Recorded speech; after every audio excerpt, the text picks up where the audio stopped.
I feel that we will see more energy and better numbers among the base for a candidate, but he makes it clear that the Trump administration will be investigated. Yes, I do think it will be important for the base for a candidate to campaign on this. What I'm calling the merry-go-round is the president directing specific prosecutions. Jack Smith appoints a special counsel in the first 2 weeks.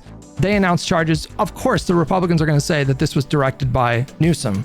But you seem to be saying, because they're going to say that anyways, Newsom should just direct it. But you're still on the merry-go-round. That's what Jesiah is saying. I think the best way to get off this merry-go-round is to punish. But I agree that they should be punished. I just disagree with your assertion that it needs to be said explicitly by the Democratic nominee. You can get all the things that you're asking for, plus putting us on a path towards reestablishing public trust in these institutions by doing it my way. There are a lot of Americans in this country that do care about this norm and want to see us return to this norm. And I want to be the party that commits to just doing that.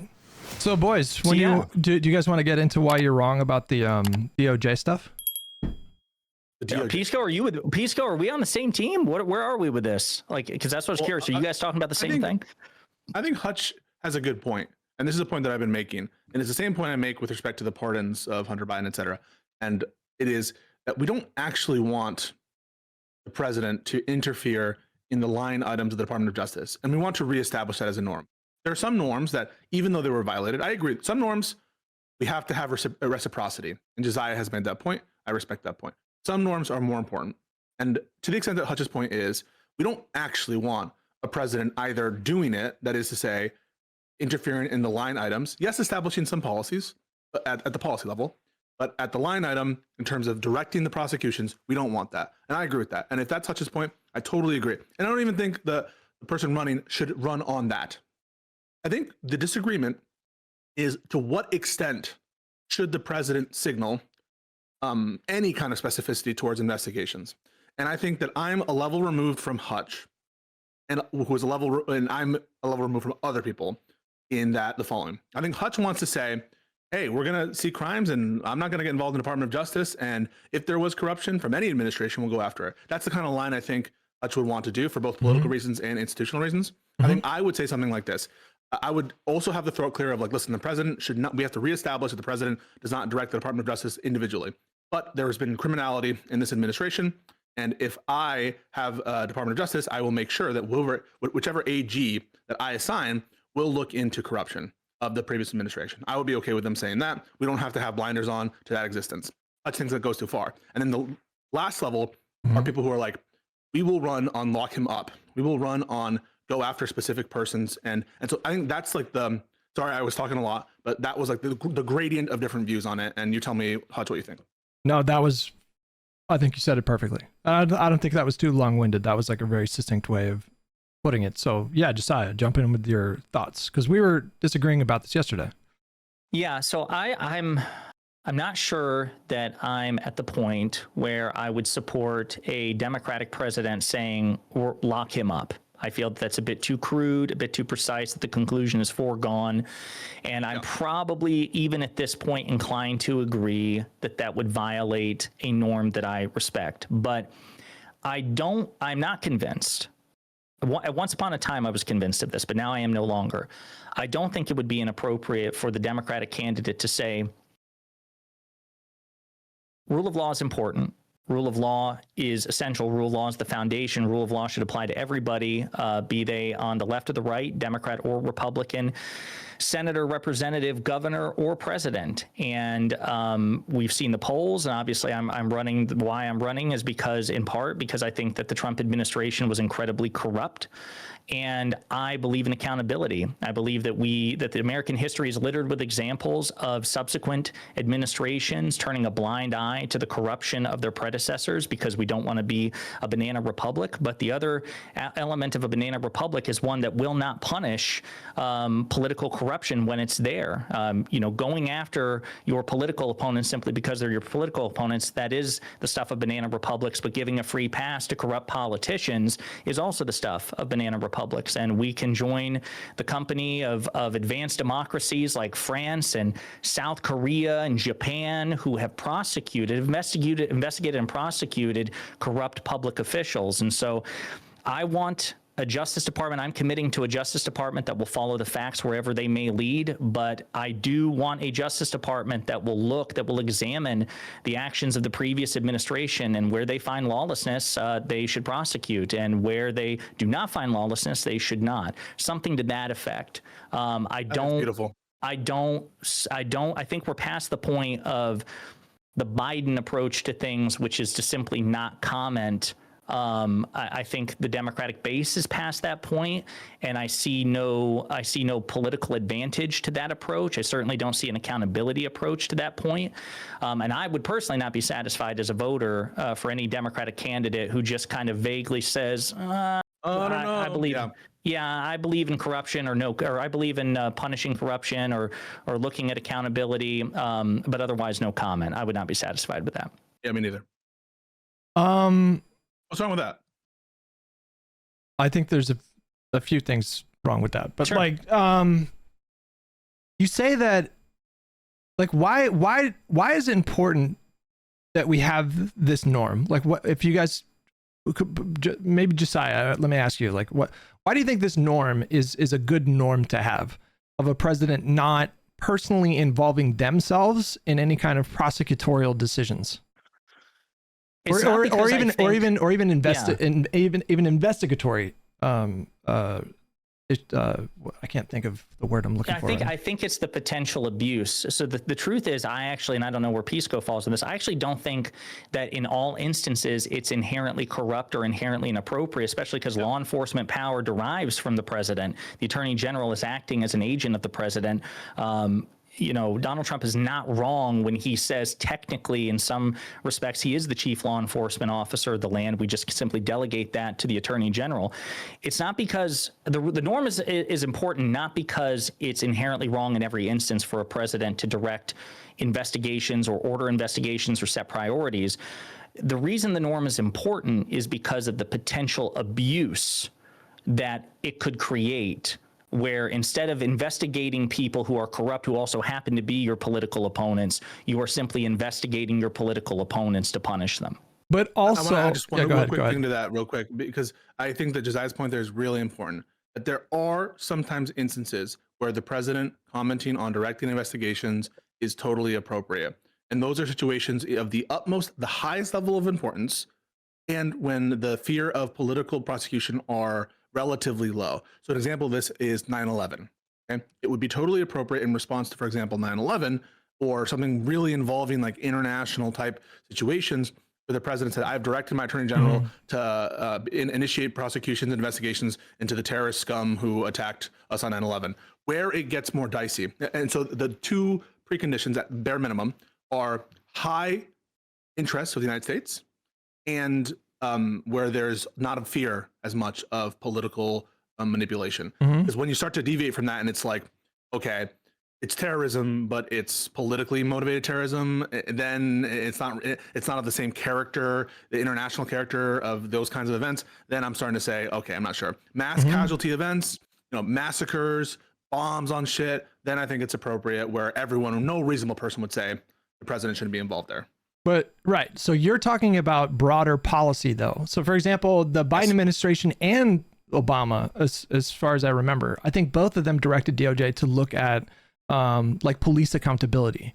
I think both DOJs looked into police departments across the country and identified abuses of power, excessive force, racial profiling, these kinds of things. That's like a broad policy kind of thing. For Biden as well. Yeah, yes, so it's not correct, what Hutch said. Right. So it's not inappropriate for the president to have some influence over what DOJ focuses on in terms of a priority. I mean, Donald Trump, they're choosing to focus on Antifa, for example, over white supremacy, and that's not necessarily like a corrupt thing. It's stupid, I think, but it's not corrupt in the way that I'm connecting with what you guys are proposing.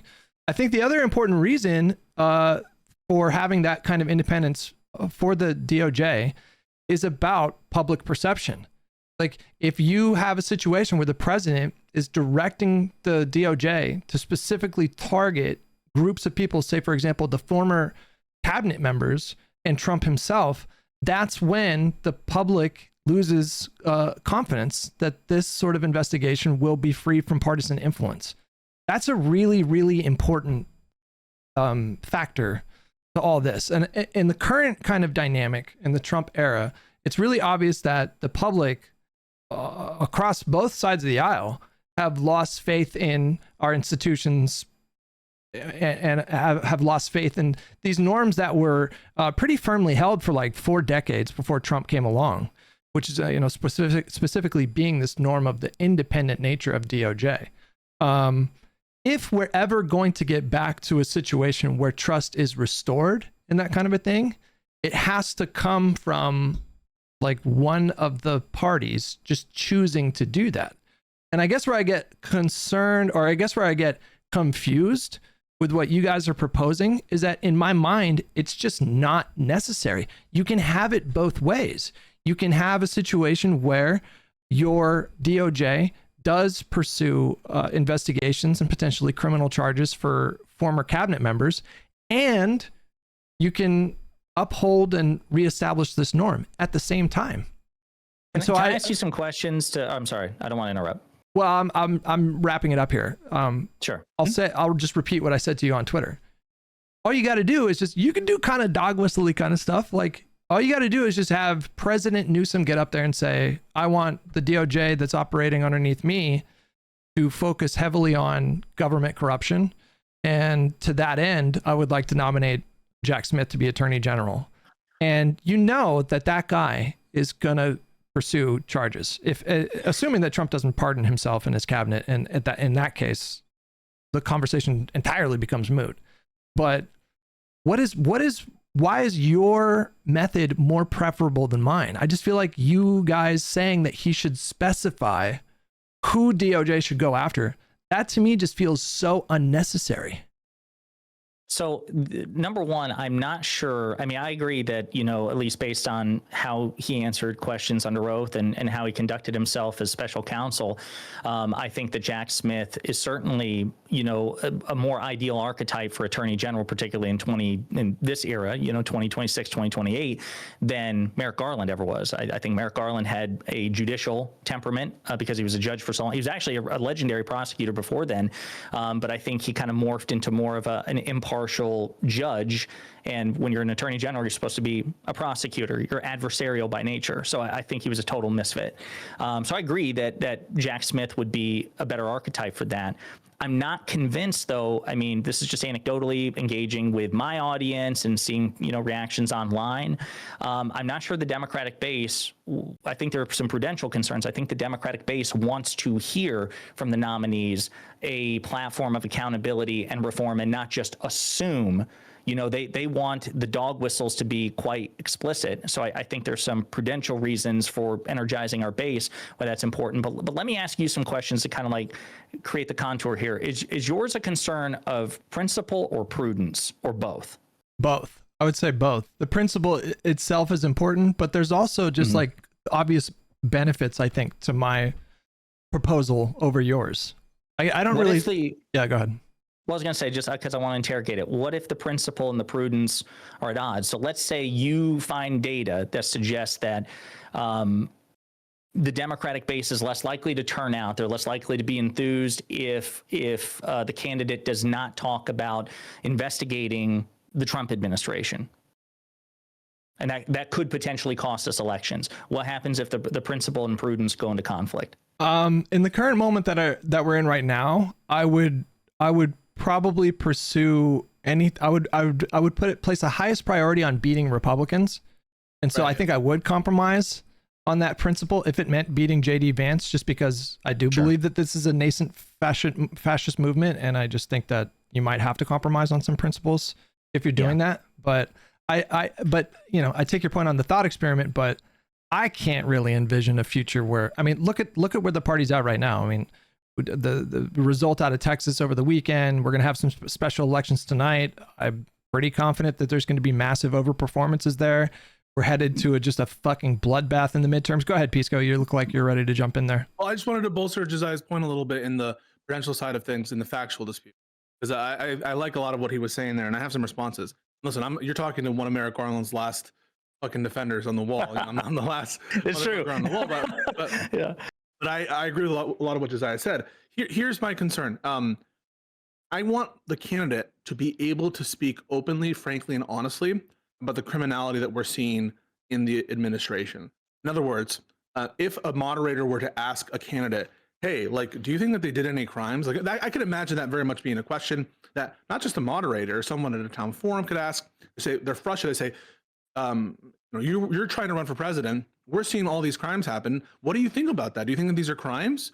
And I want a president to be able to answer frankly and say something like, yes, obviously, I think this is the most corrupt thing. And I would be lying to you if I said I didn't think that they were doing criminal things, covering up murder. I would be lying to you if I didn't think that what happened there was murder. That said, I have a responsibility not to prejudge investigation as president. I wouldn't do that. Yeah. I would appoint an attorney general who I know would look into such criminality. But I, as president, understand it's different than me as an observer. I couldn't weigh into that thing, but I absolutely think it's criminal, and I absolutely would appoint someone to look into it. I think that, because what it opens the door for you, if you phrase it like that, is you're able to speak frankly about the facts and say, hey, JD Vance, you're supporting a criminal. You're covering up murder. You guys should be in jail. Like, I want him to be able to speak like that. Right. And having a situation of not saying anything related to crimes, I think, puts you in a back foot. You're playing with hands behind your back. But We're so, I just feel like we are so close to having the same kind of view of it, because I agree. If there's a debate moderator that asks that question, I do want the candidates to be open and honest and say, well, I'm looking at the same administration that everybody else is. And we can see very plainly that there's corruption here on a level that we haven't seen in this country maybe ever. The president has made over $2 billion just in his first year from a fucking meme coin. And now there's this reporting about was it the UAE or was it a Saudi? I can't remember the recent thing. Yeah. Yeah. Yeah.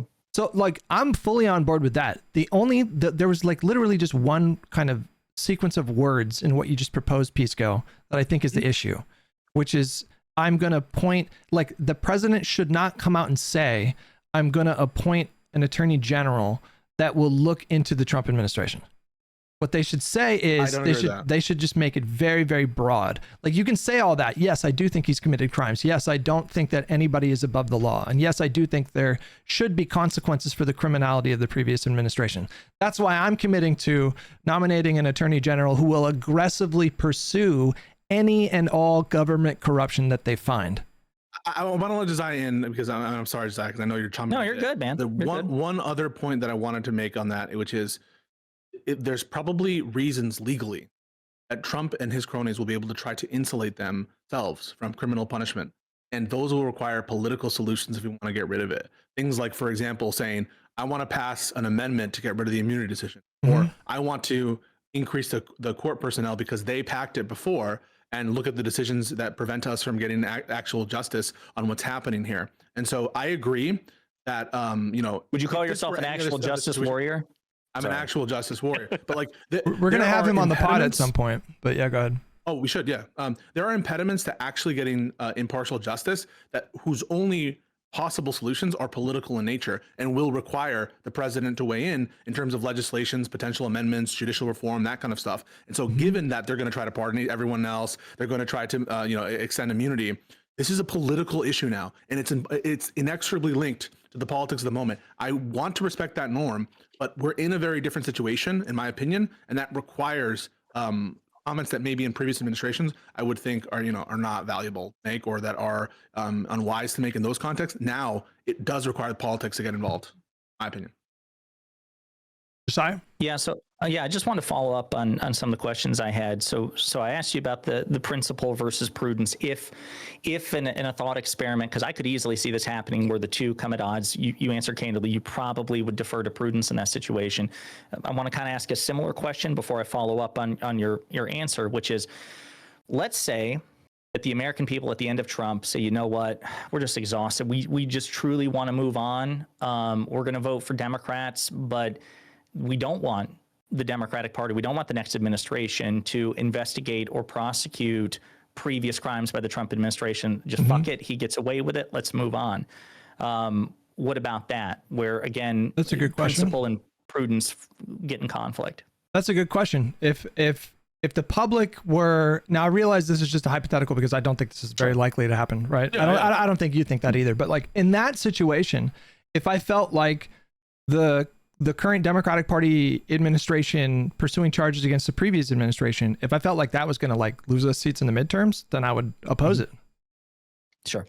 Yeah. But So- my again, like my principle is guiding that, and my principle right now is we have to beat Republicans in elections. That's your higher order. That's your higher order objective and principle there. That's Yeah. above It's everything. not so much it's not so much a principle as it is. Yeah, it's a specific outcome that you're working towards, and I understand that. I sympathize. Well, the principle of harm reduction. Yes. The principle of harm reduction. Yes. Yeah. So, a couple of other things. Then go back to the first answer you gave about principle and prudence being in conflict.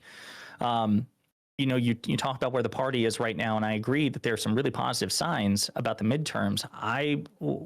Do you separate that from the base wanting accountability for Trump? Because it seems to me that that's probably the single most important motivator for why we're seeing the outcomes that we're seeing, is that the American people want a check on Trump. That's the reason they're voting for Democrats. They do want accountability. They are specifically empowering Democrats at the congressional level to be a brake check on him and to have hearings into him and to do all these things. So do you it sounded like in your previous answer, one of your previous answers, that you were separating these things, like, hey, this surge that we're seeing where the party actually has very little to do with accountability. I would just ask you to clarify, because I think it has a lot to do with accountability. Well, Pisco, you look like you wanted to jump in there. No, yeah, I didn't hear that from Hutch. I think his contention was it's not necessary. Like, you can get all of the benefit of like the accountability rhetoric without the president directly saying such things. And so given that he thinks like, what is the value add, the marginal value add of the president themselves taking this kind of tone, as opposed to spokespeople, as opposed to other individuals who, even though they're not a part of the campaign, are like clearly going to speak in conjunction with, or like are part of the movement broader. Why is it so important for the president, for these to sort of capitalize on these very real feelings? Why does the president need to get involved? Is that sort of your reaction? Well, the reason that I don't think it's quite analogous is because this isn't a presidential election, so we wouldn't expect anybody. There's no candidate running on prosecuting. But that's what I know. But Hutch is talking about that, though. Right, but that I guess that's why I'm saying I'm not sure how instructive what we're seeing right now, what relationship that necessarily has with a presidential campaign in 2028. Because I would argue a huge reason that these off-year elections and special elections have been so favorable for us is that, in part, we're hearing the Democratic Party say, hey, if you give us back power, if you give us control of the House and you give us control of the Senate, we will investigate Donald Trump. They're not hinting like, oh, we'll try to work with the president. Like, no, we're going to give this motherfucker the finger. We're going to hit him in the balls. We're just going to be an so sorry. I'm usually in the direct opposite position, but it doesn't feel like you're responding to Hutch's point. So like, I think that Hutch is talking specifically about the president's role there, and he's accepting that people are motivated for punishment and accountability in the context of these elections. That's what the special elections shows. He's not contesting that. I think he's saying there's a special rule for the president. Unlike Congress people, where their investigations are inherently political, that's part of the expectation. That's part of the norm. There is no norm of non-political investigations from the branches of Congress. The norm exists with respect to the ability of the state to put you in jail and to give an indictment which has all of the burdens. And so he's saying what the special rules should be for the president, and you should respond to that. I understand that's what he's saying the special rules for, and I understand that logic. What I'm saying is I don't know what the special elections this year and last year's off-year elections have to do. If I remember correctly, what he said was, you got to look at where the party is now. And he was citing how well we are doing in the 2025 elections and the 2026 special elections. And my thought process is, I don't know what that has any relationship to a 2028 presidential campaign on which the candidate may or may not campaign on holding the Trump administration criminally accountable for what they've done in those 4 years. And as a matter of fact, the only connection I see is that the people who are doing well, that the party that's doing well right now is the party that's doing well on campaigning in opposition to Trump and holding investigations. I understand congressional investigations and executive investigations are separate, but I don't see where this is instructive for 2028. But I think, respectfully, of course, because you're my boy, I love you, Josiah. You're my boy. I I love you, dog. I fucking love you. I don't think that's why the Democrats are doing so well right now. I don't think it's because Democrats in special elections are running on accountability for the Trump administration. That's not what we're actually seeing. Like Spanberger and Mikey Sherrill, they were not running on, pressing for accountability for Trump. I haven't seen any campaigns that are running on this explicitly at all. They're all running on affordability and just sort of like the anti-corruption is like a big thing that's salient with voters right now, but they're not running on like, we're going to lock him up. Can we just adjust what Jesiah said? Jesiah, I think the strongest version of what he's saying is, regardless of whether the campaign specifically, quote, is running on it, that part of the reason we're seeing this outgrowth of special elections and all these movements is because of opposition to Trump, and not just about because we really, really care about the Texas Senate district, whatever. It's because people are outraged at what they're seeing from the administration, as opposed to like the rhetoric specifically from the campaign. But maybe that speaks to your point, Hutch, about the rhetoric not being necessary. I don't know. So every candidate, or most candidates, unless you're living in like a blowout district or state, they have to balance the demands and the needs and the desires of their base with the center. And so I agree that right now the Democratic voter base are like frothing at the mouth with rage and want like Nuremberg trials for the administration. I can see that that's where they're at, but that is not necessarily going to be a campaign strategy that is going to build a bigger coalition to maximize. Yeah, go ahead. Yeah, let me clean up here, because I understand what the confusion is, and this is where I misspoke. What I'm referring to is the leadership of the Democratic Party. So what do we hear from Hakeem Jeffries and Robert Garcia, the ranking member of the House? What are they? Because I interviewed Garcia. What's he saying? Put us back in power. If you put us back in power, top priority is to investigate the Trump administration, check corruption, because they know in terms of like affordability, they're not going to be able to do anything meaningful on affordability until they get the White House, right? So the next 2 years of the Trump administration, what are Hakeem Jeffries and Robert Garcia and congressional leaders talking about? Give us back power. We will check this administration. So I agree with you that the candidates running, especially in swing districts, are not like campaigning on, hey, elect me and I'll check Trump. What I'm saying is that the people that they would be ultimately working under, a leader Jeffries or a oversight chairman Garcia, et cetera, and so forth, they're like, hey, here's why you should come out and vote and give us, these seats, is because we will then take that power and investigate the shit out of Trump. That's what I'm talking about. But that's we're getting into what Pisco was saying, which is like, my whole thing is that the special rule literally only applies to the president. Rashida Tlaib, when she won her seat in 2018, in her acceptance speech, she said, we're going to impeach that motherfucker. Like, I don't think that was necessarily politically prudent, but I don't have a problem with her saying that, because that the Congress is a totally different, their job is to pursue, their job is to pursue political remedies to these kinds of things. That's fine. I think that when Garcia said that to you, that was him like throwing red meat to the base. But if Garcia was running in a competitive district, and I don't know what his districts he serves and if it's competitive, but if he was, those candidates, I can basically guarantee you that we're not going to see a single Democratic Party candidate running for seats in the Congress that are going to be running on like, we're going to eventually prosecute Donald Trump, or we're eventually going to impeach them. All of those people are going to run on like your energy bill and gas prices. Uncontested. I totally agree with that. I'm just saying the leadership has made it clear that if and when they get power, their priority in the age of Trump will be to punish Trump. Congressionally. But again, I understand that there's a difference to you between the legislative process and the executive process. I agree with that. I just why I'm saying I'm not buying the argument that, this isn't something that a presidential candidate in 2028 need not campaign on crushing corruption and investigating corruption and holding the Trump administration accountable simply because but they should run on those things, but not the third thing. You said crushing corruption, investigating corruption, and then looking into Trump. Like just drop the third one, and you're good. I'm convinced it needs to be all the above, but that's why I'm saying I don't think. But I don't understand.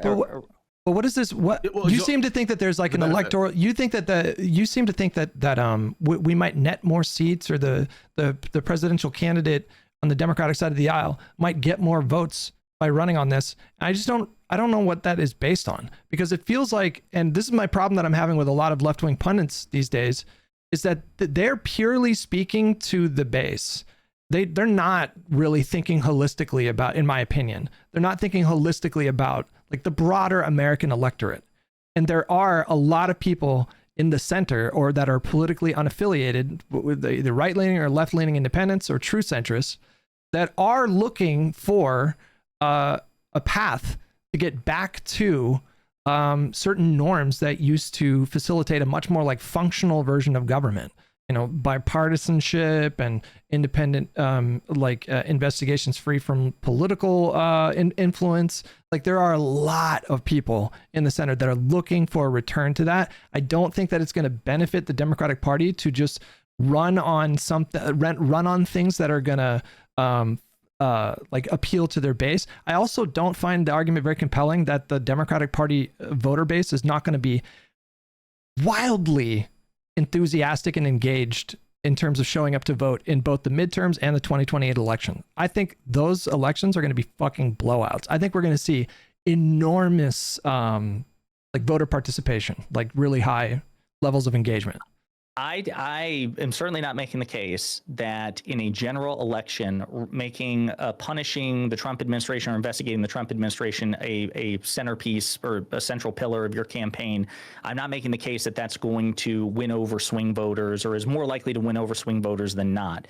What I am saying is it's my assessment that in a Democratic primary, the Democratic base is more likely to support a candidate that is more vociferously in favor of something like that than not. Well, that's what go ahead, Pisco. You haven't spoken in a minute. I think that I'm not convinced that there's a huge political cost to independence. I'm not convinced that the additional just like you're saying, well, what additional good does it do to attract voters to say that actually, and we're going to look into the crimes that probably happened in the administration. What good does it do? I'm not convinced that it's particularly risky. Two, I think that the political benefit is less to do with the statement itself, but more so how it unchains the candidate. I want to be able to use the populist rhetoric of these guys stole your money.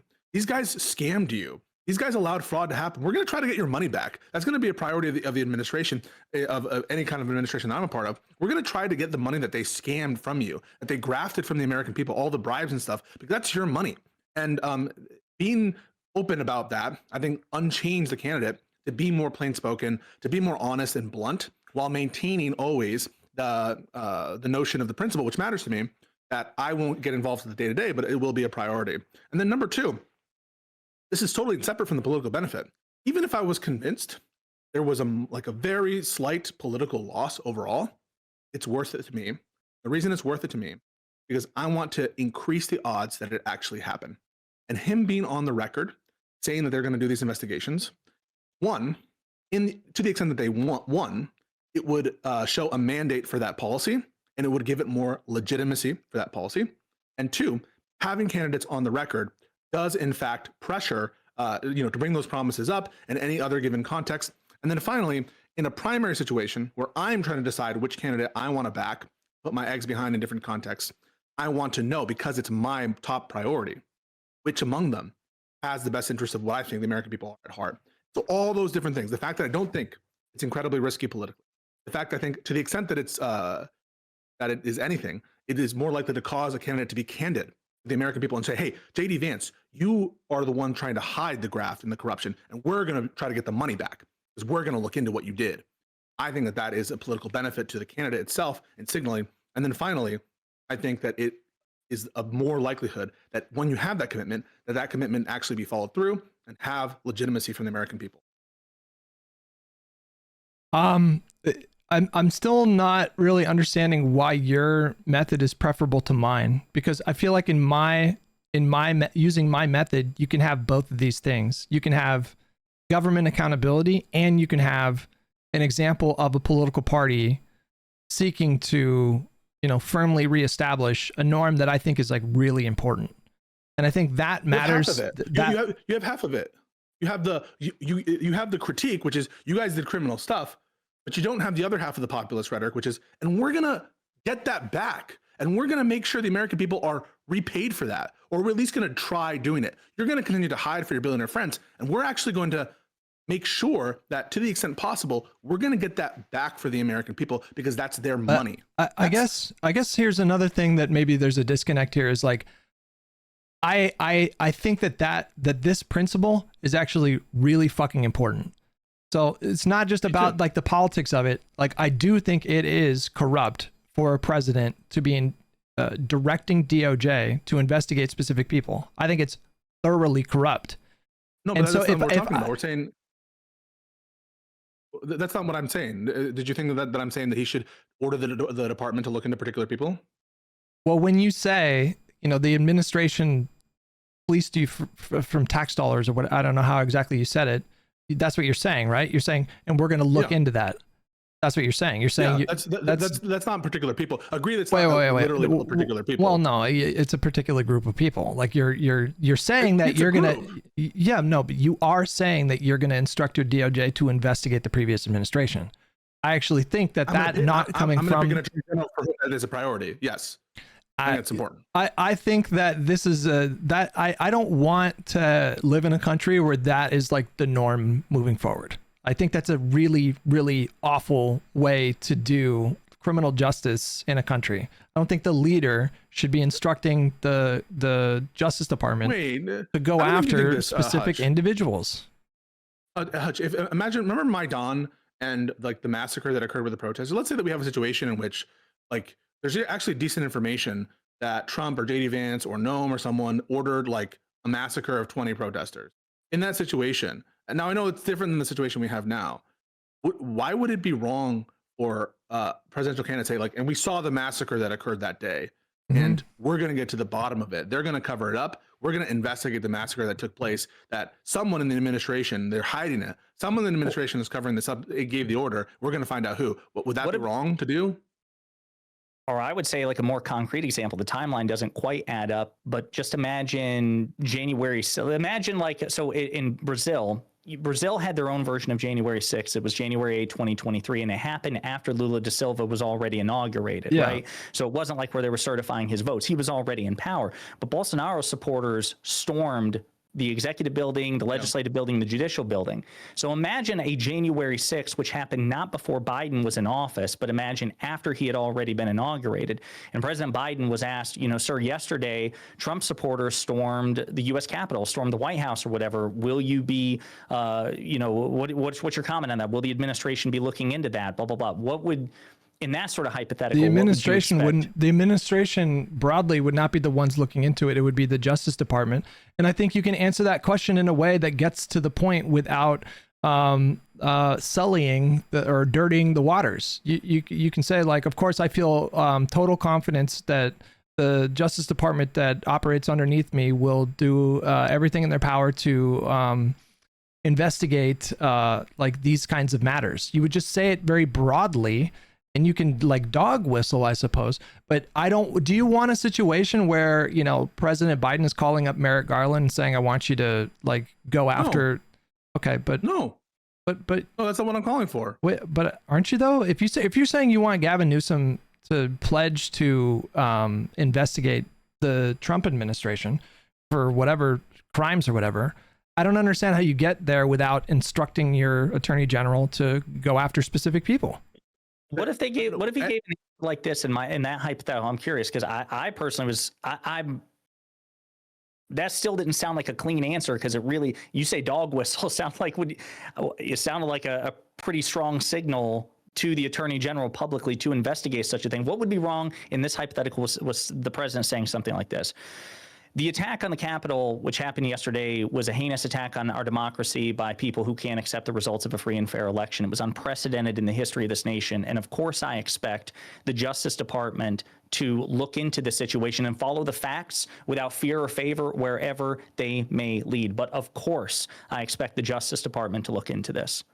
I mean, that's wrong with that answer. I mean, that's a little bit better, I suppose. That's a little bit better, but it's like the same thing, though. That's what I have an expectation. I have a desire. I want whoever, and this is how I would phrase it, just to get your to make sure that you understand. I'm not saying that he would say, "I'm going to order the attorney general to have specific investigations." It would be like, whichever attorney general I select, I'm going to make sure that it matters to him to go after corruption from the previous administration.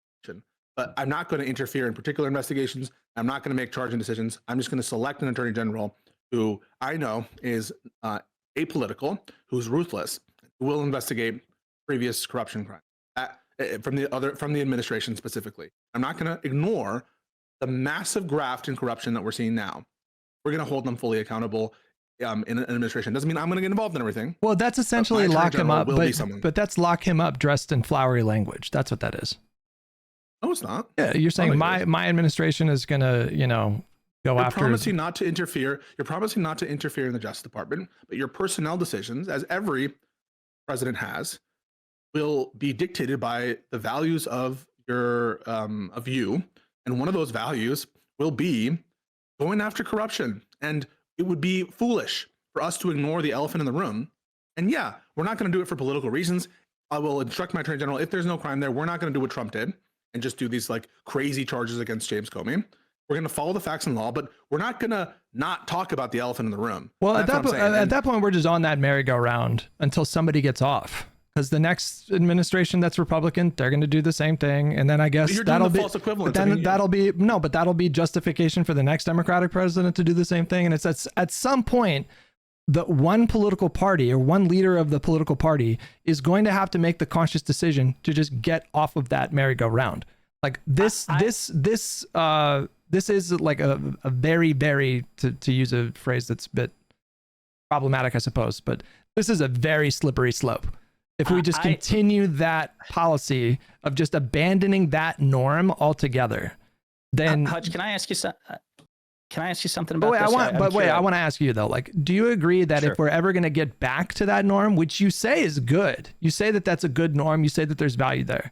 Do you agree that if we're ever the norm, I don't believe I'm violating the norm of it announcing in advance that your administration is going to investigate particular individuals, that's absolutely a violation of the norm that was established after Nixon. But he rejects Hutch, he rejects the premise because he's referring to the Trump administration as a class of people.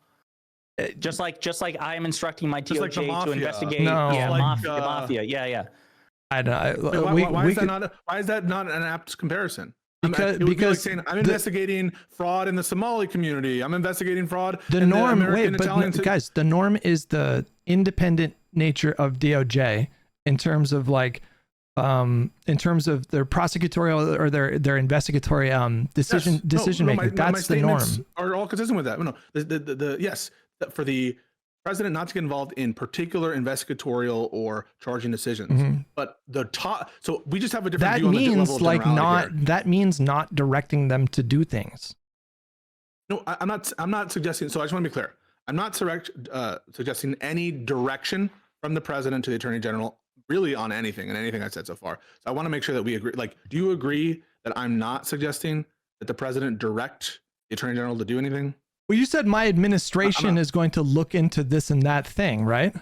Yeah, it's a promise to the American people. Even that language, but that language though, completely violates the principle of the independent nature. But that's not making directions to the attorney general. Then I don't think the promise violates it. To say that my admin is going to look into the previous administration, that to me, like, just the language very explicitly violates. The Department of Justice is part of the administration. No, but you understand what I'm saying though. The norm is that even though the DOJ exists underneath the branch of the executive branch, they are independent. They operate independently. That's the norm. So when you say my admin is going to go after Trump at a certain level, at a certain level, right? At the level of individual investigatory and charging decisions, at that level, not at the policy level. You granted that the president can have influence on the policy level. For example, if Biden said, my administration, we are going to go after high-level drug importers, or we're going to go after the worst of the worst when it comes to these cartels, the Italian mafia. We're going to go after, people who are committing election fraud. We wouldn't have those kinds of views from a policy perspective. What I'm suggesting to you is the promise I would offer. But I want to jump in real quick though. A policy one, not individual. No, but like, so like, I agree with what you're saying, like a policy level kind of a thing. There's a difference between, so for example, like imagine Biden there was a ton of political pressure on him to, there was some like criminal gang that was like importing a lot of fentanyl or whatever. You wouldn't have a situation, it wouldn't be appropriate for Biden to necessarily say like, I want you to look into like this specific gang. You would have a policy decision in that respect would be, I'm instructing my DOJ to ramp up their efforts to crack down on drug importation and drug trafficking. So if we're going to make draw an analog between like that and what we're talking about here, the broader kind of promise or policy agenda that the president could set would, I'm directing DOJ to focus a lot of their resources on government corruption without getting into the specific gang, which would be the administration.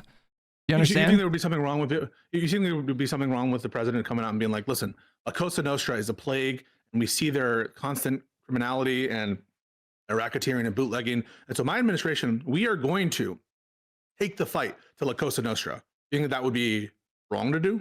Not necessarily, but that's like a different kind of context because that wouldn't be like a political prosecution. But even that might be problematic because you don't want the president to say, I want you to focus on that gang. Well, what if they get intelligence like 3 days later that actually this other gang over here, they're importing 3 times more fentanyl? Like that's why the president involving themselves in those kind of investigations is not ideal or not always ideal or could produce bad results, right?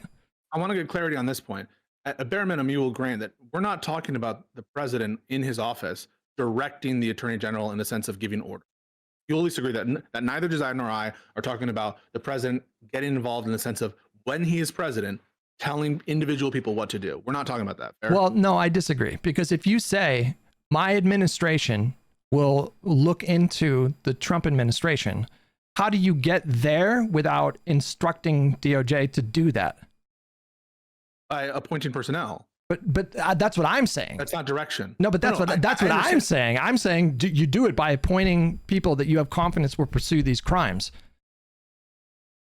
I understand that. I just want to separate in our heads individual directives from a president to the main justice and appointing someone has a particular desire. Those are different actions.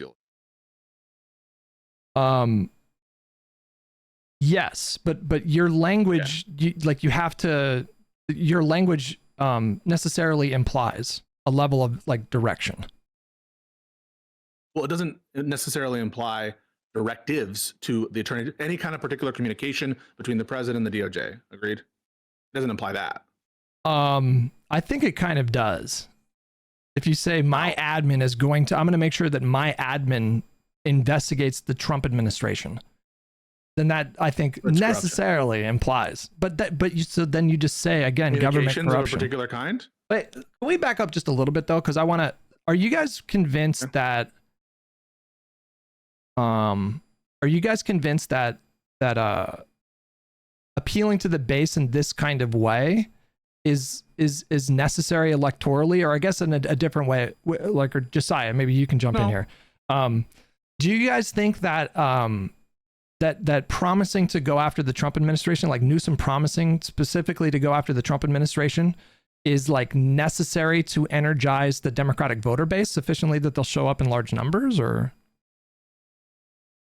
I don't know if I want to say necessary because it implies it's outcome determinative. Let me put to you like this. I feel that we will see more energy and better numbers among the base for a candidate who does publicly commit in some way, shape, or form. And again, we can workshop the language that he makes it clear that the Trump administration will be investigated. Yes.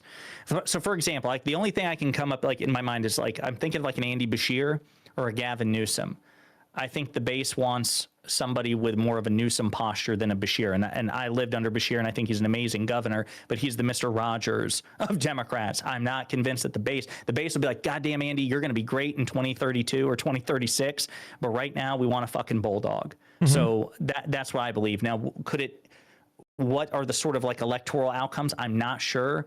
But just like engaging with my audience and engaging with the audiences of other people, and maybe I'm just too terminally online, and maybe I interpret the polls too liberally when they say that they want fighters and the Democratic base wants fighters and they want to hold the Trump administration accountable. Yeah, I do think it will be important for the base, maybe not outcome determinative. I'm not prepared to say that at this point, for a candidate to campaign on this.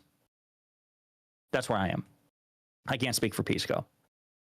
When I hear necessary, I hear like incredibly important for, right? Like by necessary, you mean like something that is super, like almost vital, and it's like a humongous thing if we don't.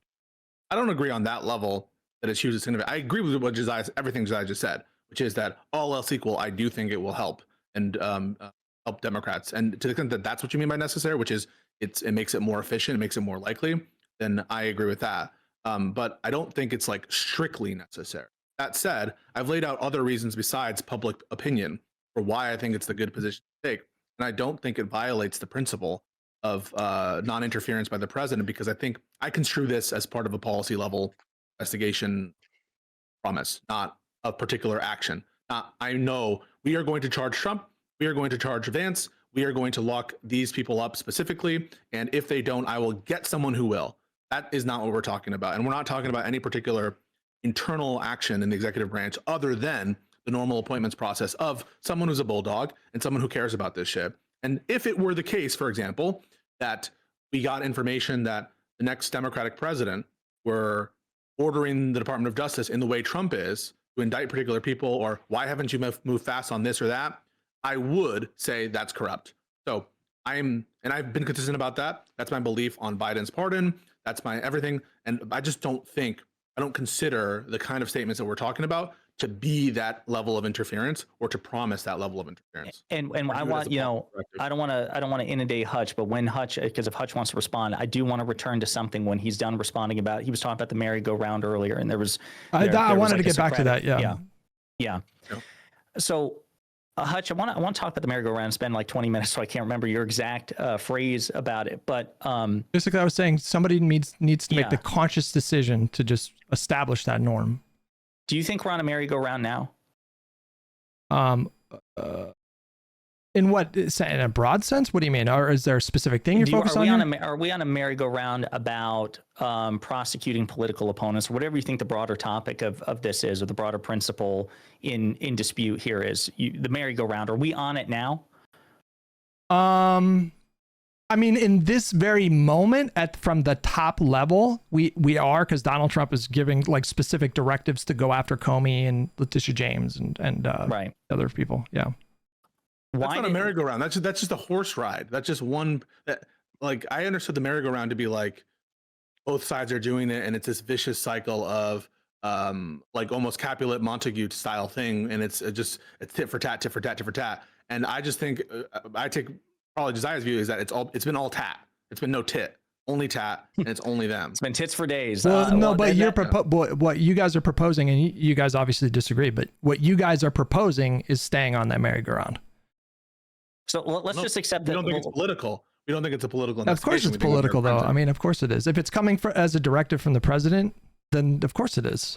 Like that, it wouldn't be coming as a directive from the president. I just disagree with what you're saying. Let's follow because I want to interrogate that a bit further. So I agree, for all intents and purposes, what the merry-go-round, I think we're effectively already on it. I think through no fault of our own, but we'll get to that. Right. When people ask Trump or the Trump administration about why he's going after X, Y, and Z, what are some of the reasons that they give? Other than mortgage fraud, like what are some of the reasons that they say? There's a specific one I'm looking for. Can you ask that question one more time? I'm sorry. When Trump goes after his political opponents, what are some of the reasons that he gives? There's one in particular that I think is super germane. They did it to us. Is that what you're talking about? Yeah. Yes. Yeah. Did we do it to them?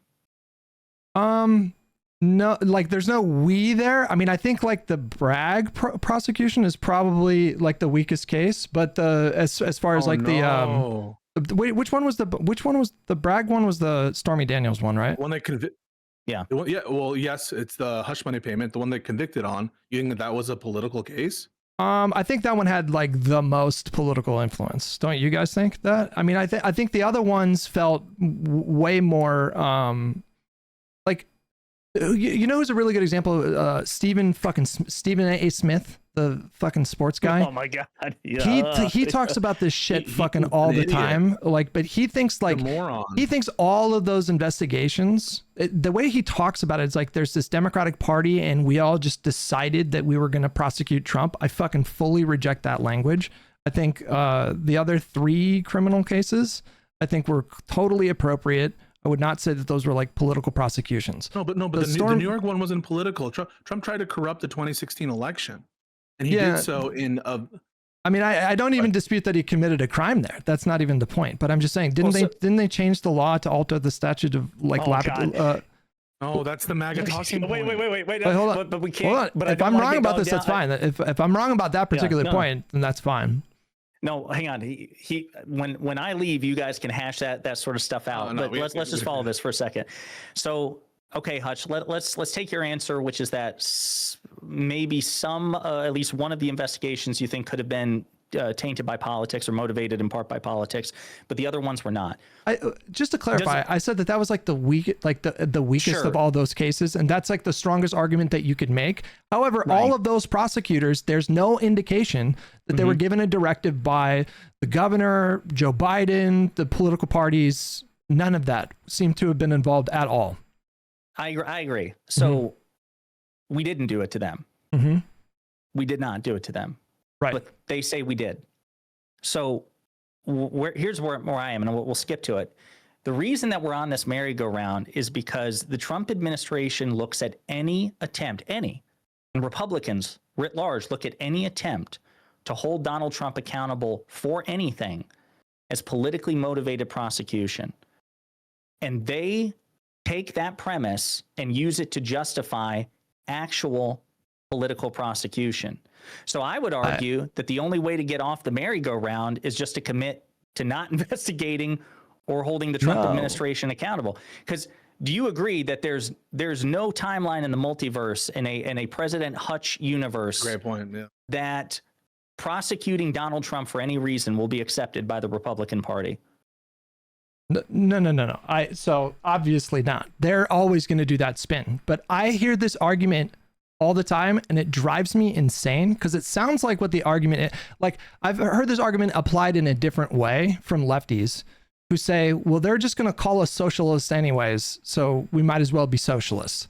And I find this argument to be so utterly like uncompelling. Is that a word? Like, because not saying we do political prosecutions, right? He's not.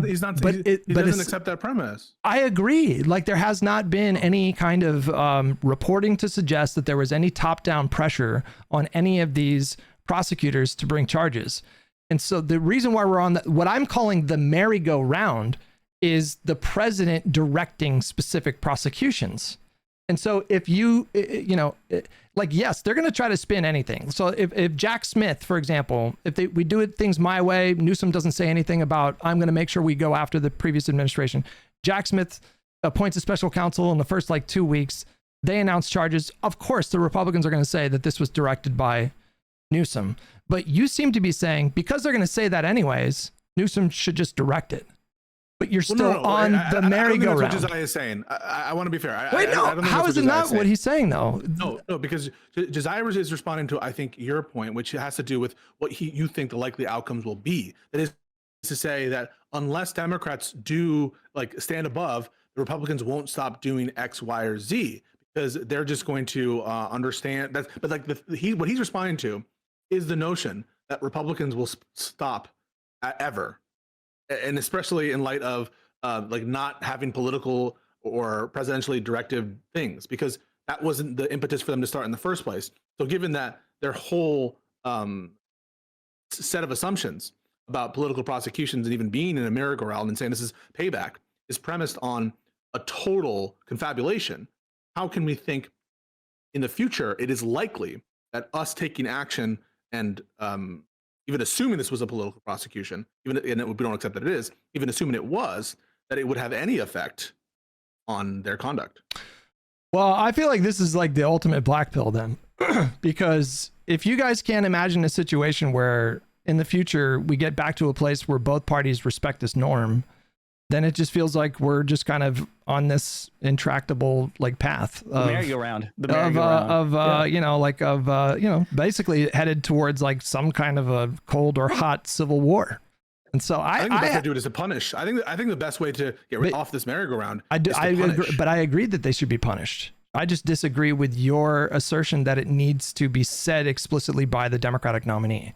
Like I fully agree. I just think that it should be. So let me ask you this, because I want to keep going down this path here. Let's set the hypothetical Newsom or Hutch administrations aside, and let's just go back to Biden.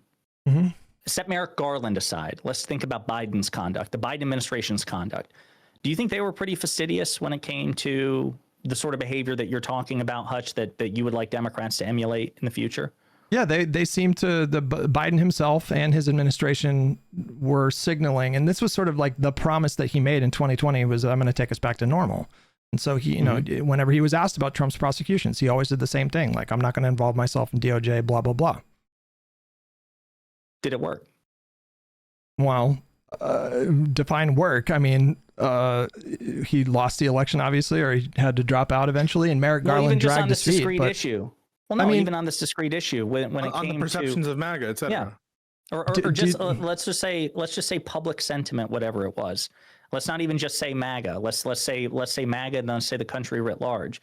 You know, you mentioned in part of this conversation, and also I believe in the tweet you sent to me yesterday, is that you're concerned about public perception. My recollection is that public perception wasn't really encouraging about the Justice Department in the Biden years either. Did you have a different recollection, or do you agree that?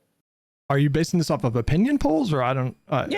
I don't recall seeing any opinion polls about like the public perception of DOJ. I don't remember any such polls. What's informing your prior about this helping the image of the Department of Justice if you don't have any basis to believe it will? Because do you have a basis? Well, I don't know if I ever said that, but I'm saying like the path to kind of get away from the Trump level corruption is not going to be something that happens overnight. It's going to be something that takes time. Like, it's going to take these institutions and the highest kind of halls of power in the United States, like, I think, like years to reestablish trust. This is going to be like a multi-year project to potentially, hopefully, get back to, you know, something approaching what we might call normal in the post-Nixon era.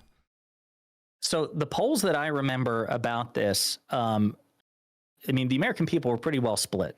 Now, I saw more polls indicating that at least a slight majority or plurality supported most of the prosecutions against Trump than not, but it wasn't like 60-40, 70-30, 80-20. It was small. Mm-hmm. Same with the impeachments. Right. And some of the polls also indicated the opposite. I think there was like Marquette Law did at one point that I remember from like 2023 or 2024, I think it was. But then when people would ask the questions, were the prosecutions of Trump politically motivated, even in the polls that showed that there was a slight preference for justification, there was also a majority who were like, yeah, actually, I do think there's a political motivation getting after Trump. So they had mixed feelings. Like, yeah, I think he actually did the fucking crime. But I do think the Biden administration is politically targeting Trump at the same time. Right. Yeah. So the American people have some pretty complicated feelings about this. But my thought process is Biden did it the way you wanted. And I didn't see like any sort of like serious material benefit to as far as like the prudential outcome. I understand what you're saying. As like getting back trust. Yeah. I understand what you're saying, but do you agree? I fully concede that. Yeah. It's something like 55 or 60% of the country thought that those were like entirely politically motivated or some such. Yeah. That to me is like what I'm getting at, because like I look at that and it really bums me out. Like the fact that like in the context of the Epstein stuff, for example, I'm seeing a lot of commentary from big left-wing pundits that are suggesting that Biden was negligent by not personally directing DOJ to, you know, release the Epstein documents, which in the case of the Ghislaine Maxwell, like, but the reason why they're saying that is because now they're playing into this kind of new paradigm as emerged during the Trump era, where there is just overt political. Always been like this. I mean, you talked to Kyle and the Vanguard, and they were like, we would want investigations into Manchin's daughter or something in exchange for his vote on but come on, but surely you would concede that more people now in the country who probably weren't even aware of these norms now just assume that political influence is a big part of prosecutorial decisions like these, and it's because of Donald Trump. Sure about that. My suspicion is yes. My suspicion is yes. I don't know if that's the case. That people's ideas about whether about the independence of prosecutions has materially changed since Trump has been in office. Yeah, of course I don't know. Okay, To me, I'll grant that. I'll grant that. I'll grant that. I think that that's probably likely, but I don't understand really how that is really related to the lefty thing. That really fucking bums me out, because that, in my opinion, is a really important principle for our, Western liberal democracy here in America. Josiah's point. Josiah's point is I did. Let's say, I assume I did. Let me answer the point in two different ways. Okay. The first thing I want to say is if Biden himself had gone up there and, in the early days of his presidency, directed like DOJ or directed Merrick Garland or put that kind of like really explicit public pressure on him, I think that would have hurt Biden significantly. I think that would have hurt potentially his ability to get legislation passed. I think that would have distracted him and caused scandal within his administration that would have hurt his legislative agenda. And I'm not sure about that, Hutch. I mean, I do. I don't think the American people care that much about it, and it's sad for me too. And I agree that it's sad, and I want to uphold that principle, notwithstanding the fact that I don't think the American people care that much. I'll actually go one further. I'll back Pisco up here. Here's the reason I'm not convinced, is because Trump was at his nadir of political support at the time. I think if there was any opportunity for a president to say, after January 6th and, fake electors and all this bullshit and Trump corruption, you bet your fucking ass, like, even if you want to go the maximal view, I do expect my Justice Department to investigate this. I think that would have been the time to do it, to garner the most political support, for the same reason, Hutch, that Trump's impeachment in 2026 was the most bipartisan impeachment we'd ever seen in terms of both the impeachment and conviction. Oh, sorry, 2021. I'm fantasizing about a 2026. Sorry, I got a little ahead of myself. Putting the cart ahead of the horse there. Yeah, the 2021 impeachment of Trump was the most bipartisan in terms of both the vote to impeach and the vote to convict. Mm-hmm. But you would never have gotten those margins a year later or 2 years later, and certainly not in 2026, right? The reason that there was a permission structure for a sufficient number of Republicans to do what they did was because the American people that was Trump's lowest approval rating. The American people fucking hated him at that point. So I'm not convinced that if Biden 2 weeks later, once he's inaugurated, says, yes, I am appointing an attorney general and I expect him. Yeah, I don't think it would have been more politically harmful. I think that it would have. I think that there's a good argument to be made that would have actually increased support, because he'd pissed off the entire country at that point. I wouldn't have supported it, Hutch. I would have been against it. I would have said that that's impeachable. I would have said that that's fucked up for him to say, I'm appointing you specifically so you charge Donald Trump. I don't think that that's right to do. I would uphold it, but I'm just agreeing with Josiah's point, which is I don't think the American people care that much about this prudentially. And if they do care about it, they're already going to vote for Democrats. I don't understand what you guys are treating this like conventional wisdom, and I just don't really understand what it's based on. Like, obviously the Republican propaganda efforts to, paint all of Trump's criminal prosecutions as politically influenced, obviously that was successful in that, either a plurality or majority of Americans seem to agree with them. And you guys seem to think that if Biden himself would have just come out and said the thing, or I guess Josiah, if he would have just come out and said the thing, that we wouldn't have seen way larger numbers. Maybe that 55% jumps up to like 75, 80, 90%, because now Biden is just coming out and saying it. And if you think that that's not going to distract him from a legislative agenda when he has zero margin of error in the Senate, or if you think that's not going to like potentially hurt him. We're not making that claim. Wait. We're not making that claim that it wouldn't distract, or that it wouldn't cause other things. Or I just think in terms of the public perception, I'm not convinced that it would be so detrimental to that. It might distract, especially early on. You don't think the numbers would go up significantly? You don't think the numbers would go up? Especially early on. I want to be clear. I think Joe Biden coming out in May 2024, saying "fuck yeah," because he actually had that like little gaffe or whatever. He's like, "We should lock him out," and then he grabs the microphone again and he goes, "Lock him out politically." I mean, politically, the one time Biden slipped. Yeah, I think at that point, if he's campaigning on "fuck yeah," we'll prosecute Donald Trump. After 2 or 3 years of the American people forgetting about all the shit that Trump did and having a more distant view, yes, I think that would have been probably politically toxic. I'm talking about 2 weeks after January 6th, when Biden is freshly inaugurated. I think him, publicly, saying that he expects his Justice Department to immediately, begin investigation into January 6th and follow the facts without fear or favor, even if they lead to Donald Trump saying something to that effect? No, I don't think that would. I think it would be insulated. I think it would be more insulated than what actually happened, where it's almost it's weird, Hutch. It's counterintuitive, but it's the same way that Trump can appear to be more corrupt facially and just like honest about like, if we want the oil, but he doesn't get hit as much with like the Bush, oh, they invaded Iraq for oil, even when he says it. There's something about like the hidden aspect or the hidden like, oh, we're revealing something that for whatever reason, people don't care about like the open outright corruption. They like, I don't know why. People do care, by the way. People do care about Trump's corruption. They absolutely care. But they don't care. But to Pisco's point, they don't care at the rate. They don't care at a rate which is proportional to the corruption. And let me give you an example. So did you know? I religiously tracked the polls like during the 2-year-long impeachment effort into President Biden.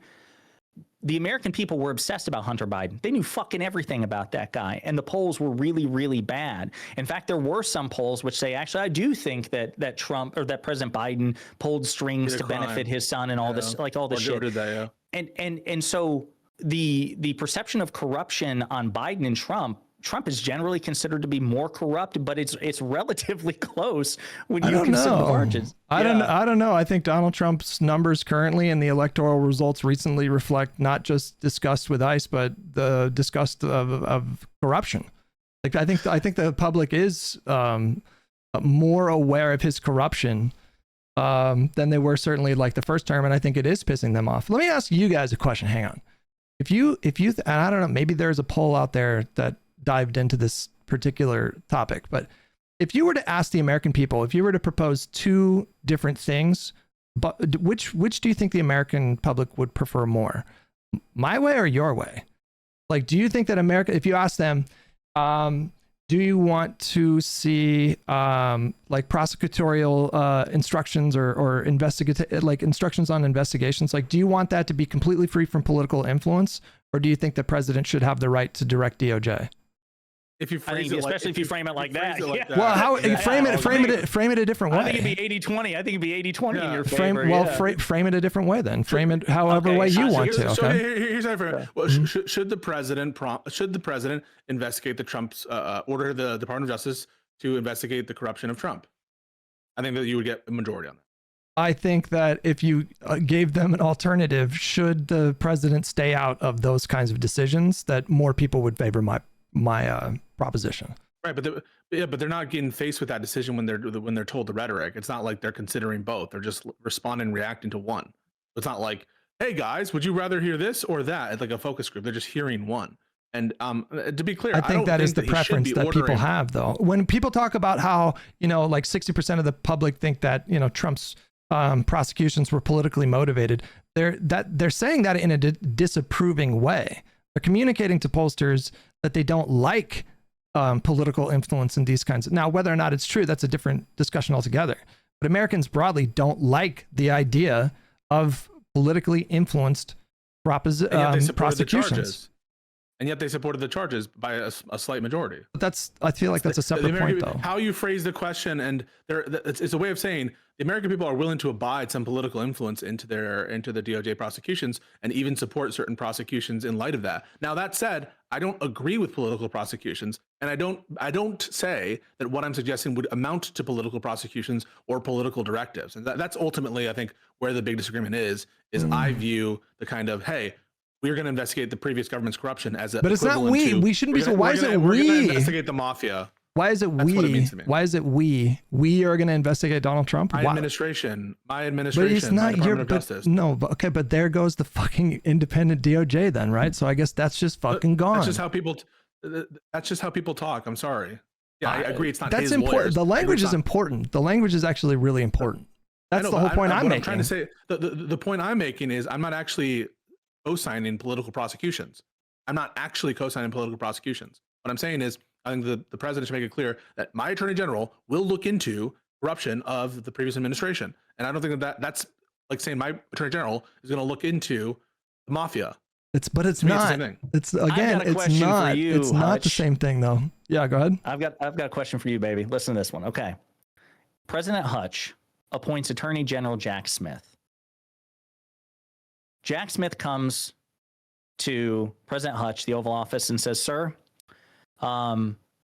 I've decided not to investigate the Trump administration for anything. Does President Hutch fire Jack Smith? He doesn't say. I have looked into this and I've decided that there's no case I can make beyond all reasonable doubt. He just makes the decision to not investigate at all. I would fire him because that would be a politically motivated decision. Like if he went to, now this would be a different thing altogether. Assume it's not. Assume it's not. If he says no, but that's what he said though. Josiah said he just made the choice to just not even look because of assume it's not political. But I don't know why you would do. But I don't know why you would do that if that wasn't political. Then he says, well, the more important thing from a prosecutor perspective is to go after these drug importers. They just have for whatever reason he gets obsessed with the drug importers. He gets obsessed with whatever. He gets obsessed with fraud and stuff that's not related to the government. And so he's just like, listen, as a prosecutorial matter, the Department of Justice is not going to look into that. We are worried more about fentanyl deaths in America than that. And so that's what we're going to do. Just assume for the sake of the hypothetical, don't fight it. If that happened, would you fire him? I think the answer is yes on policy grounds. I think but again, on broad policy grounds, like if you're not taking actions that I think are sufficient to address government corruption at the highest level, then I think that there's like a policy justification there. But I want to flip it back around on you, because what happens if Gavin Newsom, for example, says, using your language, Pisco, my administration is going to investigate the previous administration? What if he says that and then his attorney general comes back and says, look, we found a lot of evidence, but we don't think that we have enough to convict in a criminal trial? What do you do at that point? I would think that firing after that basis would be corrupt. I would be against firing. But that's why you don't use that language, because then you don't have to be in that spot. Like as if you make I said investigate. No, stop. I said investigate. Well, didn't I say? And if I didn't say this, I'm sorry. I thought in our language we said I'm not going to get involved into the individual charging or non-decisions, but I will appoint. We will fight this sort of corruption, and I will appoint someone who's going to look into it. I thought that I said that. And if I changed the language and said something like charge or something, I'm sorry. I take that back. I thought we made that clear initially, but let me know if I didn't. But again, you can just. I keep circling back around. Like you can get all the things that you can get all the things that you're asking for, plus putting us on a path towards reestablishing public trust in these institutions by doing it my way. And by doing it your way, you're continuing to erode the trust of the American people. I think you guys are speaking to the desires of the Democratic voter base at the detriment of the Democratic Party's relationship with independent voters.